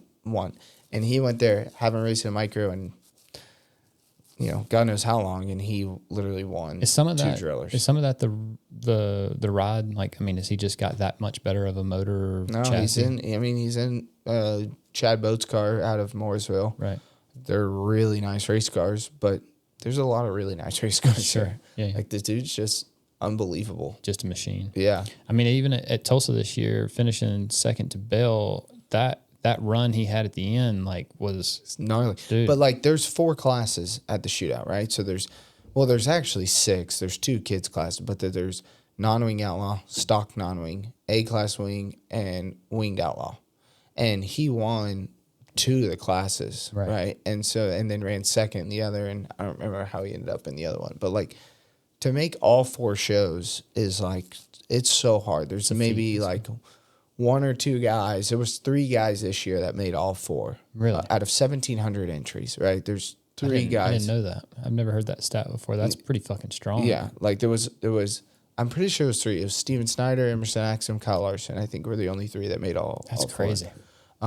And there's not a lot of guys who make all four. There's almost never, like, Emerson's been one of the first ones who's like made it a year after year deal, right? He's on all four. So for Kyle to go there and do that and make all four and then win two of them, like, it's, yeah, all right, cool. I mean, he looked like he had more fun after he won or ran second to Bell than he did winning. Yeah. Like, he got out after being with Bell. It was like, dude, this was sick. Like, that was a good race. Right. Right? Like, he was, like, plugged up in the fence on top of the berm. Just, Dude, it looked. I mean, you enter like that and go, no, there's nobody else in the world that can do that. That's crazy. Yeah, it's cool. It's cool to hear that from you because you got a little bit better perspective on it. You know what I mean? Like you. Yeah, he's literally insane. Yeah. Like, I don't. So, like, when it curbs up like that and you're running the curb, like, I would have never, ever thought to, like, hey, how can I go above this, right? Like, I mean, he goes from, like, banking that looks like Martinsville, right, to, like. Josh, have you seen what Bristol. we're talking about? I'm working on it. I was gonna say, pull that clip up because it's literally incredible. yeah, it's kind of like when you watch it, like it's like, oh shit, like that's not good. Yeah. And then all of a sudden it's like he fires off and it's Where like, was it at? Just go to Flow Racing on, like, Instagram or something. yeah, it'll be one of their top. Yeah, it's Larson and Bell. It's recent. It was last Saturday. Yeah. Which Chili Bowl starts tomorrow, right? Yeah, so it starts today with practice, but okay. racing starts Yeah. tomorrow. Yeah. So no interest in going out this year? No. No, it's go to the shootout. It's like 14 grand. Really? Like, that's what I spent last year going between having 3 race cars and travel and food and But even like as a spectator, you wouldn't go out just to go. And, no. especially not to Chili Bowl. Yeah. I've gone once to Chili Bowl to work, and it's terrible. Like, Really? it's terrible unless you have, like, designated seats to you because it's so packed that you can't see anything. Like, Oh wow. I watched the A feature from the trailer, and I was in the building. Like, it's bad. Like, as far as just being able to watch, it's you have to go buy tickets. Like, Sure. you better have legit Flow seats. does a good job, dude. Dude, they do a lot. You know what I'm saying? Yeah. Like it's good coverage. I mean, you know what I mean? Like, I don't know where else you would get that kind of coverage for a race like that. Like, Yeah. they do a good job. So. It's crazy. I just got a text message that a random number is telling me that they're Haley and they want me to pay them. She needs you to Venmo her some money. Yeah, she's All running. right. We're just going to do this together. We're going to find it together. Okay, we're on modifieds and we're talking about micros. Yeah. I was just pushing through these. So keep going. It's going to be at the very top, Yeah, it's gonna be really like recent. super recent. I know it won't go Why? down. They post a lot. Yeah, they do. That's insane. Yeah, This is a week ago. yeah. There's, Oh, there it is. Yeah. This one? Go that one. This one. Yeah. This is 3 to go. Dude, just plugs above the curb. I mean, just that right there should have. Like, he does shouldn't it have been that- in the race. So honestly, if Like, he hops right there. Like, so that drive he got off of 4, if he look at that. Like, if he gets hung over the curb right here in 4. If he get the drive that he got the lap prior right, here he hangs and loses all momentum. But if he got the drive he did the lap before, he would have won the race. and he looks like he's on a tractor. You know what I mean? Like, he's just. And look how close this is. Oh my God. And Christopher just looks like he's up there just cruising along. Like just like, Christopher's running a slider line. But yeah, like I said, if Larson gets the drive he got coming to 2 to go that he got coming to the white, he wins the race. He It's just funny got 'cause hung he's- over the curb. He's pushing over all that stuff, but then once he gets back on it, like he's closing the gap. oh, he's Yeah, snatching the left front off the tire before he hits the center of the corner. You know what I'm saying? Like, it And don't. he literally enters right front tight above a curb. No, I'm out. I don't think you understand how sketchy that actually is. I just Now feel we like can at see any it. point, like it's just gonna flip over. Like because he's hitting like the way he's hitting the dirt, and I don't know. It just seems like it's just dangerous. Like it Yeah, just he's gnarly. yeah. Just And how to do that and be in control is what's crazy. so you think that translates over to circle track racing? Like, No, I think something that Kyle's really good at, like I think he's insanely good at keeping momentum at all times. He's so good at his minimum speed is so high compared to, like, I guarantee if you look at his minimum speed versus anybody else, he's so great at just maintaining the momentum. So that's why he's a really, really good wing sprint car racer, right? Like, he's so good at figuring out you have to have it. Air and momentum, right? Like, the only way to keep momentum is by understanding air, right? So he's really good at that. And that's like why those 550 days, like that's why I feel like he was so good at it. The 550 horsepower in the Cup days, right? Like he was so incredibly talented at. Yeah, I mean, because he was running good at Ganassi. Right. You Like know what I'm saying? he's just really good at it, like just building momentum. And it's like the way he races, he doesn't really care, like especially in the dirt world when you really have to move around, like he doesn't really care what the fastest line is. Like he's like, if I'm coming through the field, I'm going to worry about the one guy in front of me.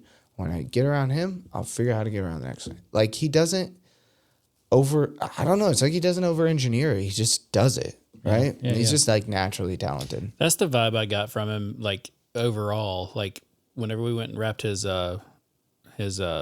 merchandise trailer. Yeah, have you seen his like barndo there, right there by Lake Norman? I've seen videos of it. I don't even know where it's at. It's the sickest thing. Yeah. But I got to talking to him. It's like, man, like you just seem like you just like are a normal guy, just like taking it like a day at a time. He's like, yeah, that's pretty much it. Caitlin said, don't get him talking about racing. He's like, y'all can talk about anything else, and he won't. But get him on racing, it's just going to turn into like this whole thing. And like I was like, he loves racing like that. She rolled her eyes and she was like, yep.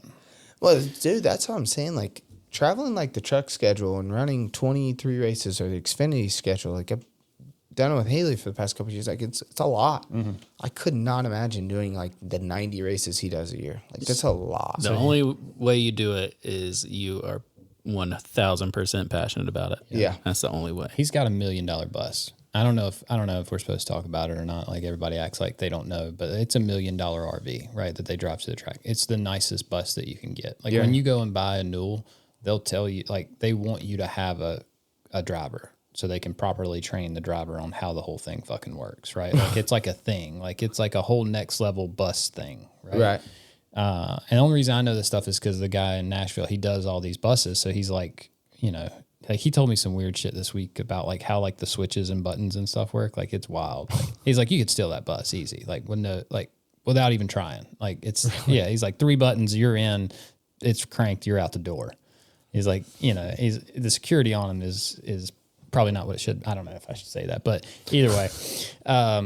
But so there's this funny picture. So we were there, we're doing his stuff, and his truck driver, or the coach driver, and he's his truck driver too. He drives like the souvenir stuff around. But Kyle and Caitlin both will do that same shit, right? Like they're pulling trucks and trailers to the, like they're fully active and capable. But he like showed me this picture of like Kyle parking the Newell at, I can't remember where it was, but it was at one of the Cup races, right? And like I'm pretty sure it was Bristol because it was a tight, but like a super tight. So he like he rolled in at like 2 a.m. You know what I mean? Like everybody else has been there for 2 days, and like he's coming from like Iowa or something, and just like whips it in, and like he's like parked crooked, and like, you know what I mean? Like it's like sitting on an angle, and like so everybody's taking pictures of it. Like, you know, all the truck drivers know each other. You know the deal. Yeah. And so there's like this picture going around of like, you know, who parks like this? Like, well, you know, and they're like giving a hard time. They're like, oh, that was Kyle at 2 a.m. parking this fucking thing, like trying to like, none of the slide outs are out or anything. You know what I mean? It's just like the things it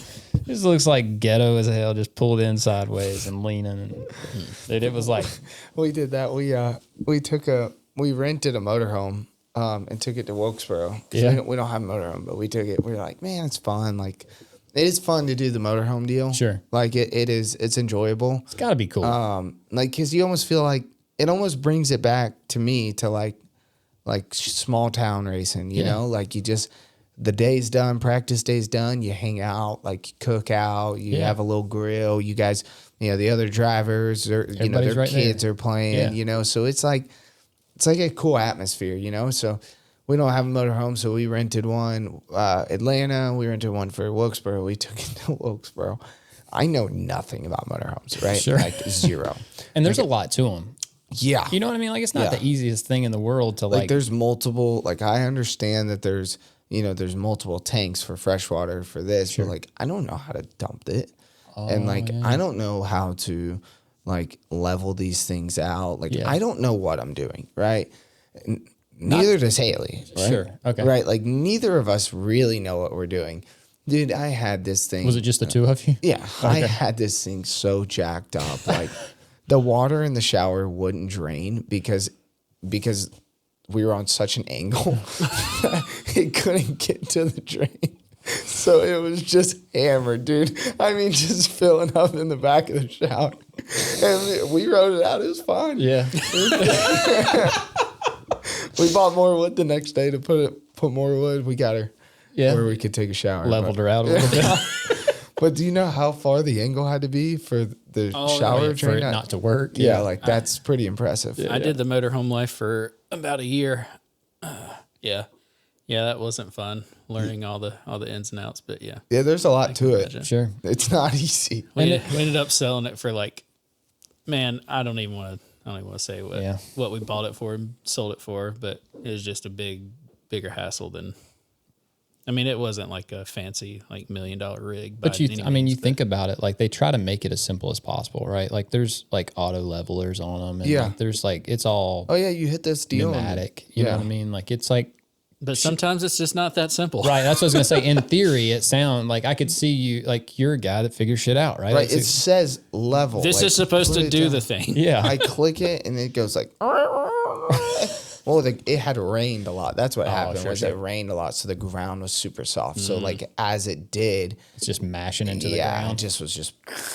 I thought we were all jacked up. Yeah. Like I had other people helping me, like Todd Gillen's wife, her dad actually used to spot for Haley, and he's a spotter. I don't know who he spots for now, but like he's like a motorhome expert. Like I was like, really? please, Eric, please come over here and help us out. So he was like fixing it, getting it back right. But I felt so dumb. Yeah. Well, it's part of it. Yeah. So with y'all going, so with her doing the IndyCar next series next year, less races, right? Yeah. So that should be. Less races, way more testing. Yeah. Okay. So the NASCAR space, there's no testing. Right. Right. Like they have tire test but nobody, I mean, like, one truck per manufacturer might go, but for the most part, like there's zero testing, zero practice. Like you get 20 minutes at the race, where in the Indy Next stuff, it's like we've been testing a lot. Like she's been tested. She tests Wednesday and Thursday in Florida. So there's a lot of testing happening. So I would say it's the same amount of time. It's just less racing, more testing, Gotcha.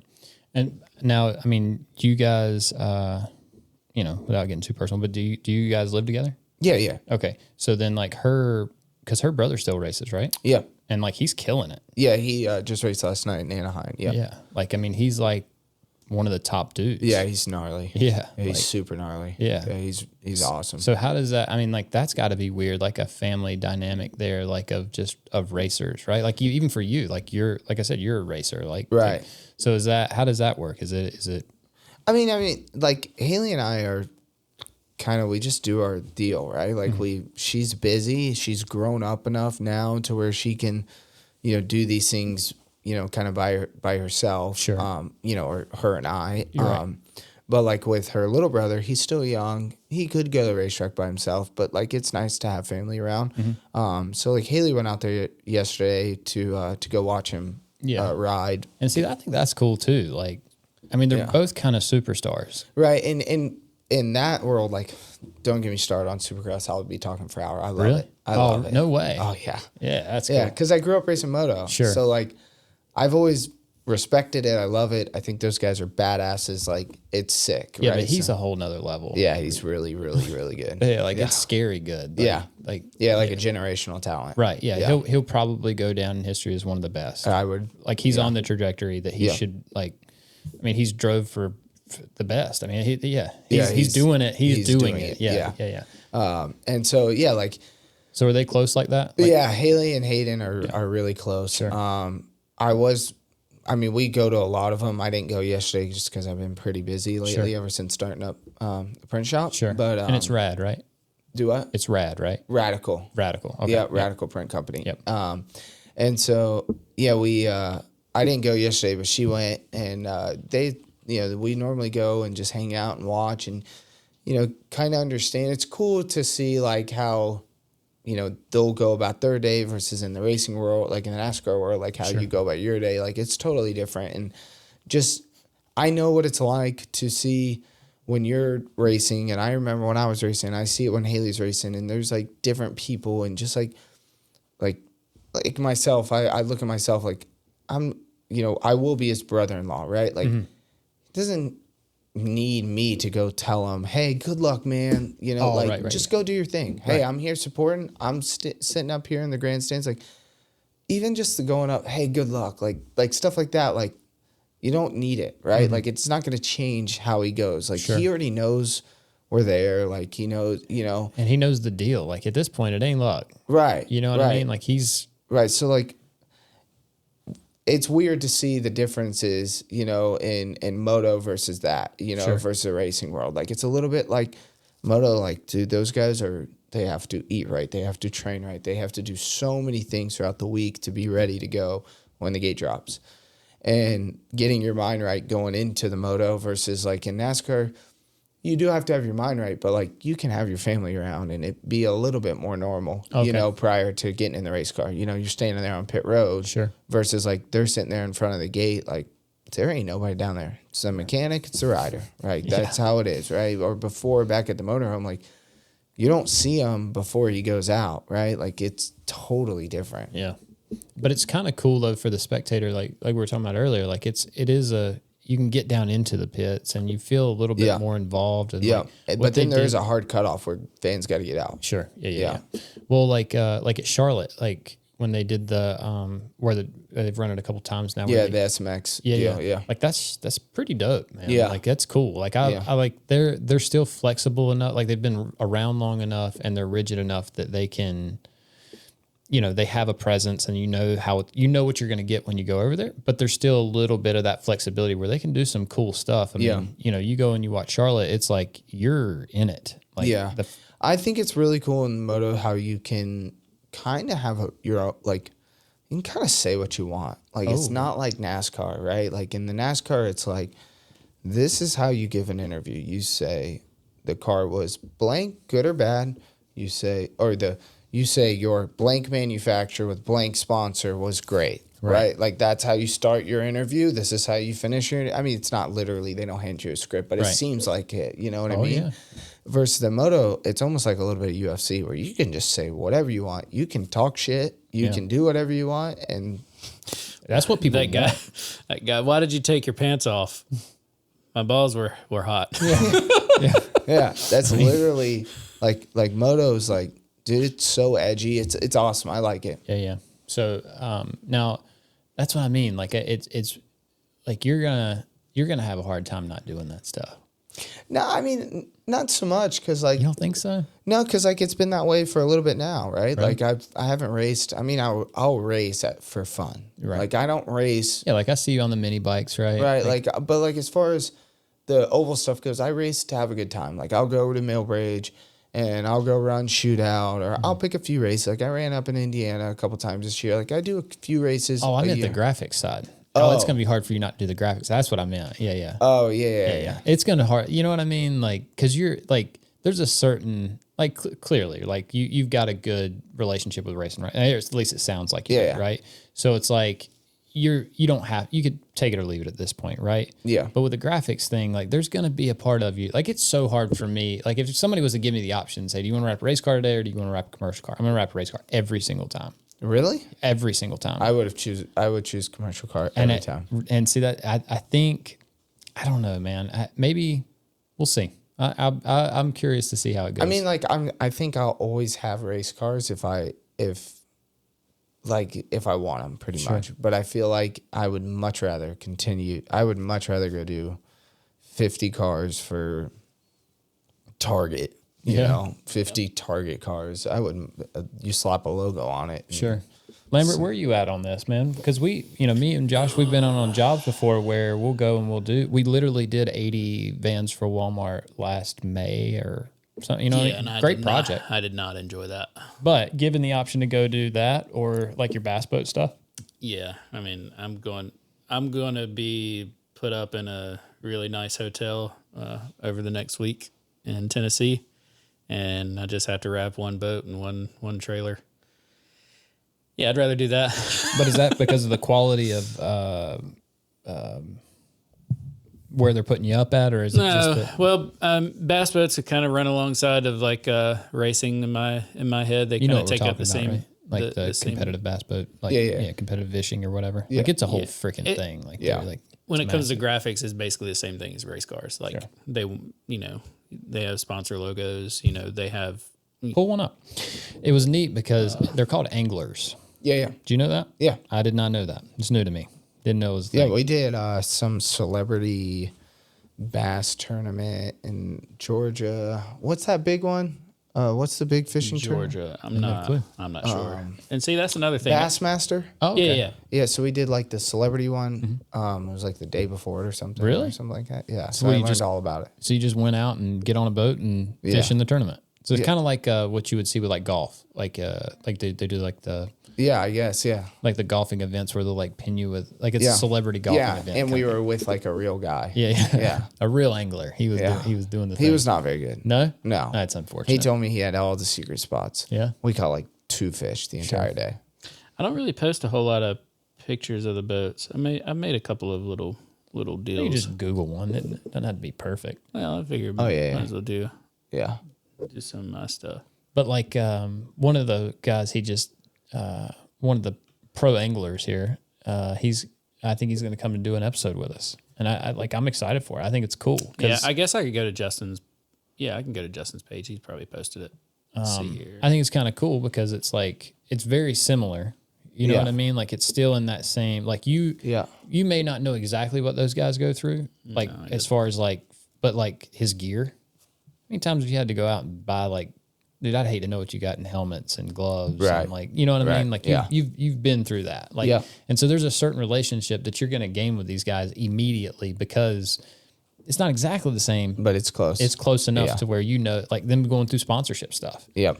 You know what that's like. Yep. You know what I mean? You can just relate to these guys better. Mm-hmm. Whereas, I mean, I don't know. Maybe on the, I think I know that motorsports influences the commercial space a lot, especially in this area.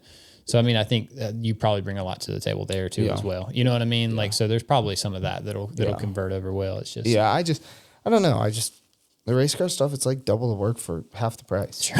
Right? Like, Well, 1000%. hopefully Why that's am I- changing. Why would I do that? Yeah, I know. Well, I think that's what I like about the pro boat situation is like we don't like most of the fishermen, they understand the quality because it's so hard to find. It's so hard to find a good wrap guy, and it's the same thing. I hear it with every boat I do. The story's the same. I had this guy, and they kind of just didn't listen to me. They did a crappy job, and it wasn't like it was failing. Within the first month of it being out on the water, and then we found you guys. that's kind and of so, rapping like- in general, really, though. But you find your the guy that gives the best quality, and then you pay for that quality. Sure. Like that's the way it should be. Well, and in racing for so long, it's been like, I think because it was so popular, people wanted to come in and they would just do it for nothing. Right. And so now some of that's wearing off. It makes This it is to the where truck. these guys are actually valuing the install. You But know, it's or the- it's basically the same thing. Well, like the thing is, to me, is like, I think what happened in our world is, at least the way I feel, is they look at hard cost of what is this wrap, what's the hard cost of this wrap, right? Of this midget, right? And they say, okay, if I was getting X dollars amount square foot, right? Well, damn, there's a decent markup in it for sure, right? But the problem is they don't, so they'll just be like, yeah, you know what, I'll do it for you for this, right? Because I want to get the job. And because the hard dollars is not, there is a decent amount of margin. Sure. Versus they don't look at the time that it takes, right? Like if I did a micro or a midget, right? If I think about a midget, there's a half a day to a day of design, right? By time it's probably half a day. If I already have a template for it, right, it's half a day. Get it something that I like and ship it to them, and it turns into a full day by the time they come back with changes and different things, right? Yep. So you probably got a day in that. There's half a day in printing, right? You got 3 or 4 sheets of 80 inches long, 30 minutes a piece. Not really half a day, but a few hours. Okay. Gotta let it. Yeah, but you figure laminate, cut, hold, production. Right. So it could be half a day. It could be 4 hours. And, Right. Yeah. Yeah. So then you have, your install. I mean, I consider it a day for the most part. Like those cars, as a single dude who's not you guys at wrapping, it takes me, like I did that car. I started at that midget. I started at 7, and we were done by 12. Okay. I was done by 12. I had my business partner help me for a little bit. It took me about 5 hours. And now, are they pretty involved, your partner? My business partner? Yeah, he's super involved. We're in the shop together every day. Okay, cool. Yep. And so does he have a pretty good grasp on? So he's like, I would say he's learning a lot about the graphic space. Okay. He's very good at business. Like he's very good at business. So he's been in business for a while. He's super smart about Are you good? Do you need to take a break? No, I'm good. Okay, I just checking. Just make sure. Yeah. I always forget to ask. I just run it. So. Yeah, he's super good at business and understanding and selling, and that's what he's really good at. He's learning a lot more about the install or about the wrapping side, just all the graphics in general. So, and it's really nice because he didn't have a super huge knowledge of it, right? Mm-hmm. So now he's able to look at it from a kind of a 10-foot window and say, hey, why do you do that? Well, because this is how everyone does it, right? Mm-hmm. And we've always done stuff. I've always done stuff because someone at some point told me to do it that way, right? Yeah. Why don't you try doing it like this? Right. Like I can just see it, yeah, right? That's huge. Like having that fresh set of eyes to come in and. So it works out really well. Yeah. Motorsports background at all, or so his son races. He used to race. We're both from the same town. Got it. I actually didn't know him when we lived in Florida. Okay. His son races out at Millbridge. He owns a company called Patriot Distributing. Okay. So they're actually 2 doors down from us. So very cool. He's able to kind of bounce back and forth throughout the day. Very cool. But the offices are in our building. Yeah, we keep all the his office in our building and will stay in our building. So he'll do Patriot stuff when he needs to. Mm-hmm. But yeah, so we're always right there. Yeah. No, and Rev, do you think their in-house program's still going on as far as their printing and stuff? I don't know. Yeah. I really don't know. Yeah. Because I know that the guy I bought my printer from, he ran it after I left. Okay. And then he had a printer of his own. And dude, I've known this kid for years, and he is like super, super good about taking care of things. Like he's extremely, extremely picky about his stuff. Just thorough. Yeah. And you gotta be. If it's a solvent printer, you gotta stay on top of it. Right. You know what I mean? Right. But he's like over the top. You know what I mean? And I got this printer, and I was like, well, go back to that Sheldon Creed story we talked about, right? Like I was like, oh man, I don't want to say yes. I know I'm getting the printer this day, and I know I could get it done. But if the printer's got issues, like if through transporting from New York, if it has issues, then we're gonna have days of fixing it. Right. And so didn't really know exactly how it's going to show up, and it's like state of the art, like plug and play. I mean, plug in, download VersaWorks, load the first job. Dude, VersaWorks is killer too. Yeah. I mean, it's the only thing I don't like is how I can't group. Oh, sure. Like I want to just like take all the 3D print files for Sheldon Creed and put them in a group, but it doesn't allow you to do that. Yeah, it is strange. What do you mean? Like as far as like so in the queue? Yeah. Right? Like, I don't like to delete jobs out of the queue. It bothers me to do that. Yeah. So, I wish... maybe you can. I don't know. But yeah, that's what I was thinking. Like, you can't just, like, put them in a folder. Like, Sheldon Creed folder in the queue. In the queue. Yeah, I don't think you can. Right. No. Because I think most RIP softwares want you to delete that stuff out. Yeah. You know what I mean? Like, they Actually, I want to say that Onyx, it might even delete it out for you over time. Oh, really? Like, if it stays in the queue too long, maybe. But... either way, like I hear what you're saying. Like it would just be nice to just go into VersaWorks and open up the file and then print from the file. Is that? Yeah, like if say I don't know, say Sheldon was running that wing and he flipped and he needed a new wing. Sure. And I already have it in a print file, I just right click and hit print again. Right. I don't have to load it back in, make sure my profile's right, make sure, everything crop marks and set to print only and everything. I mean, it only takes 2 seconds, but it's just like the easiness of going Sheldon, right click, print, go. Done. Yeah. I hear you. No, it is. Like there's some nuances to rip softwares. Like it's a necessary evil. You know what I mean? Like I like Flexi. I've always used Flexi. Really? Yeah.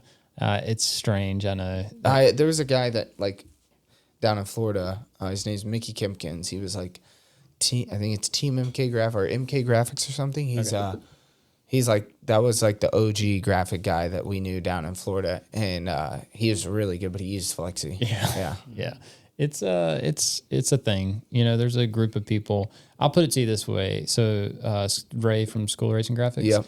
When he sets up his files, he has to set up files that are for Flexi and for Illustrator. Really? Yeah. Now, mostly because Flexi's so finicky, but that to me tells me that there's still a lot of people out there using it. You know what I mean? Like as far as like an entry level sign software, it's fantastic. I just got on this thing with School of Racing Graphics. Yeah. It's they have some backside deal. It's really, really hard to find actually, but it's like there's a bunch of logos of like racing logos, like companies that are involved in racing, sorted by alphabetical, and like it has saved me a lot. Yeah, you got to pay some subscription to it. Sure. But like to my point earlier, can you put this logo in Factory Cane because I bought a pair of shocks for $3 off. Yep. Got to run their logo. Yep. Big support. And you don't have the logo and you can't find it on Google, right? Like even this, if you do, again, it's a low res JPEG. You can't really do anything with it. Stuck with a pen tool and a low res and zooming out. What is that? Where does that go? Zoom in. So this deal's really, really nice. Yeah. And that's through School of Racing Graphics? Yeah.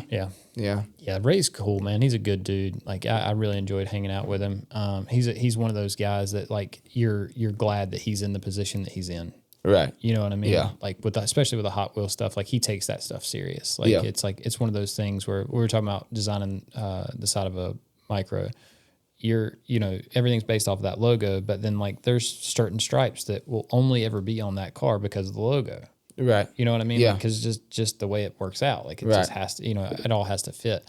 And he went into depth talking about how like same way with Hot Wheels, like it may look like just a basic flame, but like it's made for that car. Like, you look at it and you see how it comes off, like it's designed, like even like look at this guy, like how it's all like formed under the body line and it's like nice and clean and everything. Right. It's made for that car. It's not clip art that he picked up from somewhere else. No, it's a full custom made graphic for that car. Yeah. What's funny is we talk about my business partner who like he's learning a lot about this side, right? So he asked me the other day, he was like, hey man, it's my son's birthday. He got this RC car for Christmas. You think you can he got a new body for it. It's just a 10 scale RC car. I mean, it's this big. Can you like whip up a little thing for the side of it, right? Well, I don't half-ass shit. Sure. Like, I hate half-assing shit. It bothers me, especially in this space. Yep. So, like, yeah, I can do it. Like, I'm going to tell you, right? And in my head, I know how long this is going to take, right? Yep.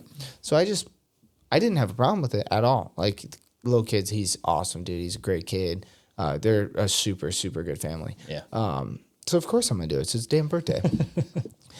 He's like, what are you doing over there? I'm like, dude, I'm doing this. He's like, and then it's funny to see that I explained it out to him, like, whether when I make the print file, if I size this for a full, because it was a UMP modified body, if I size this for a full UMP modified or a modified that's this big, or to the point we were talking about, that's why it reminded me, is that like that is the same amount of work on the computer. Yep. There's no difference of that size. And he's like, I can't wrap my head around that. Like that doesn't make sense to me. It's smaller. Right. Like It should, you would, yeah. That's why I don't think Ray gets the credit that he deserves. Because if you look at some, I mean, just look at that Trans Am. Like, could you imagine going in there and like drawing that for that? You know what I mean? Like, there's a lot of freaking work that goes into that. But like, so something like that, what that people don't understand, and what it's funny is like something like that would take 3 to 4 times the amount of time it would take me to wrap or to design a box truck. Right? Oh, sure. Right? Like our semi truck that's just got a logo and maybe a stripe or two, right? But it doesn't make sense to people, right? Because that's this big, and a semi truck is a semi truck. Yeah, you look at a hauler and you would, people go, oh, wow, man, it must take so much to do that. And it's like, oh, no, that's easy. Yeah, like even the install. Sure. Right? Like the install, it does take time. It does. Right? It does take and there's there's levels to it. You know what I mean? Yeah. Like there's one thing to skin a hauler, like stay between the rails, 2 sides and a rear. Right. But when you're doing a Pro Cup hauler, you're wrapping the roof, you're wrapping all the cabinets inside. You know what I mean? Like you're cutting all the rivets on the bottom rail where it looks like it's painted. Like it's on a whole, you know what I mean? Yeah. Like you can't compare it to like, Yeah. you know what I'm saying? Like it's a full on commitment when you get to that level. But if you're just looking at just like a skin, the sides and the back, that's no big deal. right? Yeah. It's like versus something like I don't know a helmet, right? Yeah. Right? Yeah. Like that hauler's going to be it's going to take time. So is this helmet, but that would probably take definitely way more time. Sure. But it's going to be so much easier. It's mindless work, right? Yeah. Versus, and people just can't wrap their head around it. Yeah. So that's one of the things, like, so when we talk about like training in the racing space, like that's like things like that, like that's what I want to focus on. I want to focus on stuff that makes sense in the racing space, stuff that you're going to see, like a pit box or a helmet or a wing or something. You know what I mean? Like things that guys like, because people, that's another thing is like they think that just because like, oh, I'm going to go in and wrap these race cars. Now, because as soon as you start wrapping the race cars, it turns into a whole nother ball game, right? Like, oh, okay, you're doing our race cars. Will you mind doing our pit boxes? We got these gas cans. Can you make us some labels for gas cans? Can you do our wall graphics? Can you do, we did this thing for Coors Light one time where we wrapped the entire inside of a RV. So if there was a flat space, so we wrapped the floors, we wrapped the ceilings, we wrapped the cabinets. Holy wrapped shit. everything. And it was like this waterfall design that like went through the entire interior of this thing. No shit. Yeah, like, and you would never think that would be like a thing, but we've done like Dynoc architectural films like on cabinets and stuff. Like this is wrapped, right? Or like the walls are wrapped. Like, so this is all wrap film that like This is wrapped? Yeah. So if you're not thinking about it, you know what I mean? Like you would never even know, right? So you go in, or like that guy up there, like that thing's wrapped, right? Dear God, you guys wrapped everything. Yeah. But that's kind of the thing. Like once it clicks in your head that like, like we would do like marble countertops in the Hendrick haulers and then put clear PPF on top of them. So you could beat that thing with a fucking hammer. Like you could literally sit there and just beat it with a hammer and it's pretty much good. Like, you're unless you start scratching at it really and trying to like peel it off and stuff. No, I'm looking at everything. Yeah. Ours isn't that crazy. Actually, I just designed some new wall wrap. So like, at the World of Outlaws, when they do like the 4 wide at the beginning and the fireworks and everything are going off.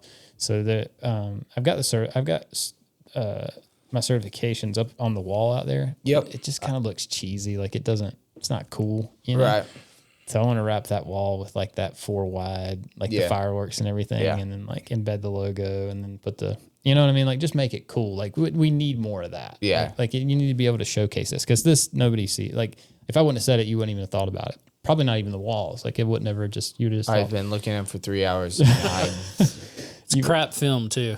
You would have said, But it looks good. That's an odd brown that they picked for the studio. Like, why would you have went that route? Yeah, but my brain doesn't even go there. I'm just Really? like, yeah, looks good. Okay, yeah. Like, it just painted a random color. Yeah. I don't know, but it was cool. So, Yeah. Anyway, 3 hours is a good run. Yeah. Is there anything that we didn't cover that you want to mention while you're here? No. Okay, cool. I've been doing that because as soon as we walk out the door, people would say, "Damn, I forgot to." You know what I mean? Like one of the actually Brad Felty, when he came and did an episode with us, he was like, "Fuck, dude, I forgot to mention my wife."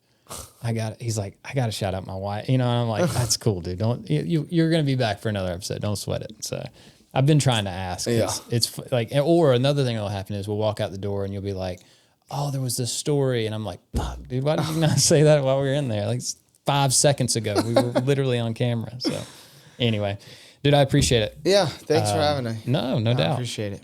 You're close enough. We can do this anytime. Yeah. So yeah, it's as not you're, that bad of a ride. you know what I mean? Like as you're going through it, like I want to keep in touch with you. Yeah, for sure. Especially with this, this whole, like you thinking you're not doing racing stuff. Like there's going to be like, I told you so moment at some point. Like you're going to be doing every micro at Tulsa next year. And you're going to be like, I really didn't want to go down this road. Well, I figure like November, December. I actually next year I want to have a hard stop. Yeah. You know, like hey, if you want your Tulsa shootout wrap, it needs to be like ordered, like at least started by blank date, whatever that date is, you know, because I got backed into a corner a few times this year. You just said it, the orange thing, Right. Like that was like, it didn't have to come to that. Right. You know what I mean? With just a couple more days in there that would never happen. Right. So, and people got to realize that, you know what I mean? Even if they are in, what'd you say, New Zealand?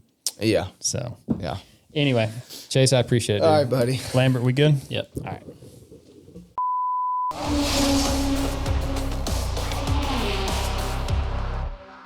All right, let's go.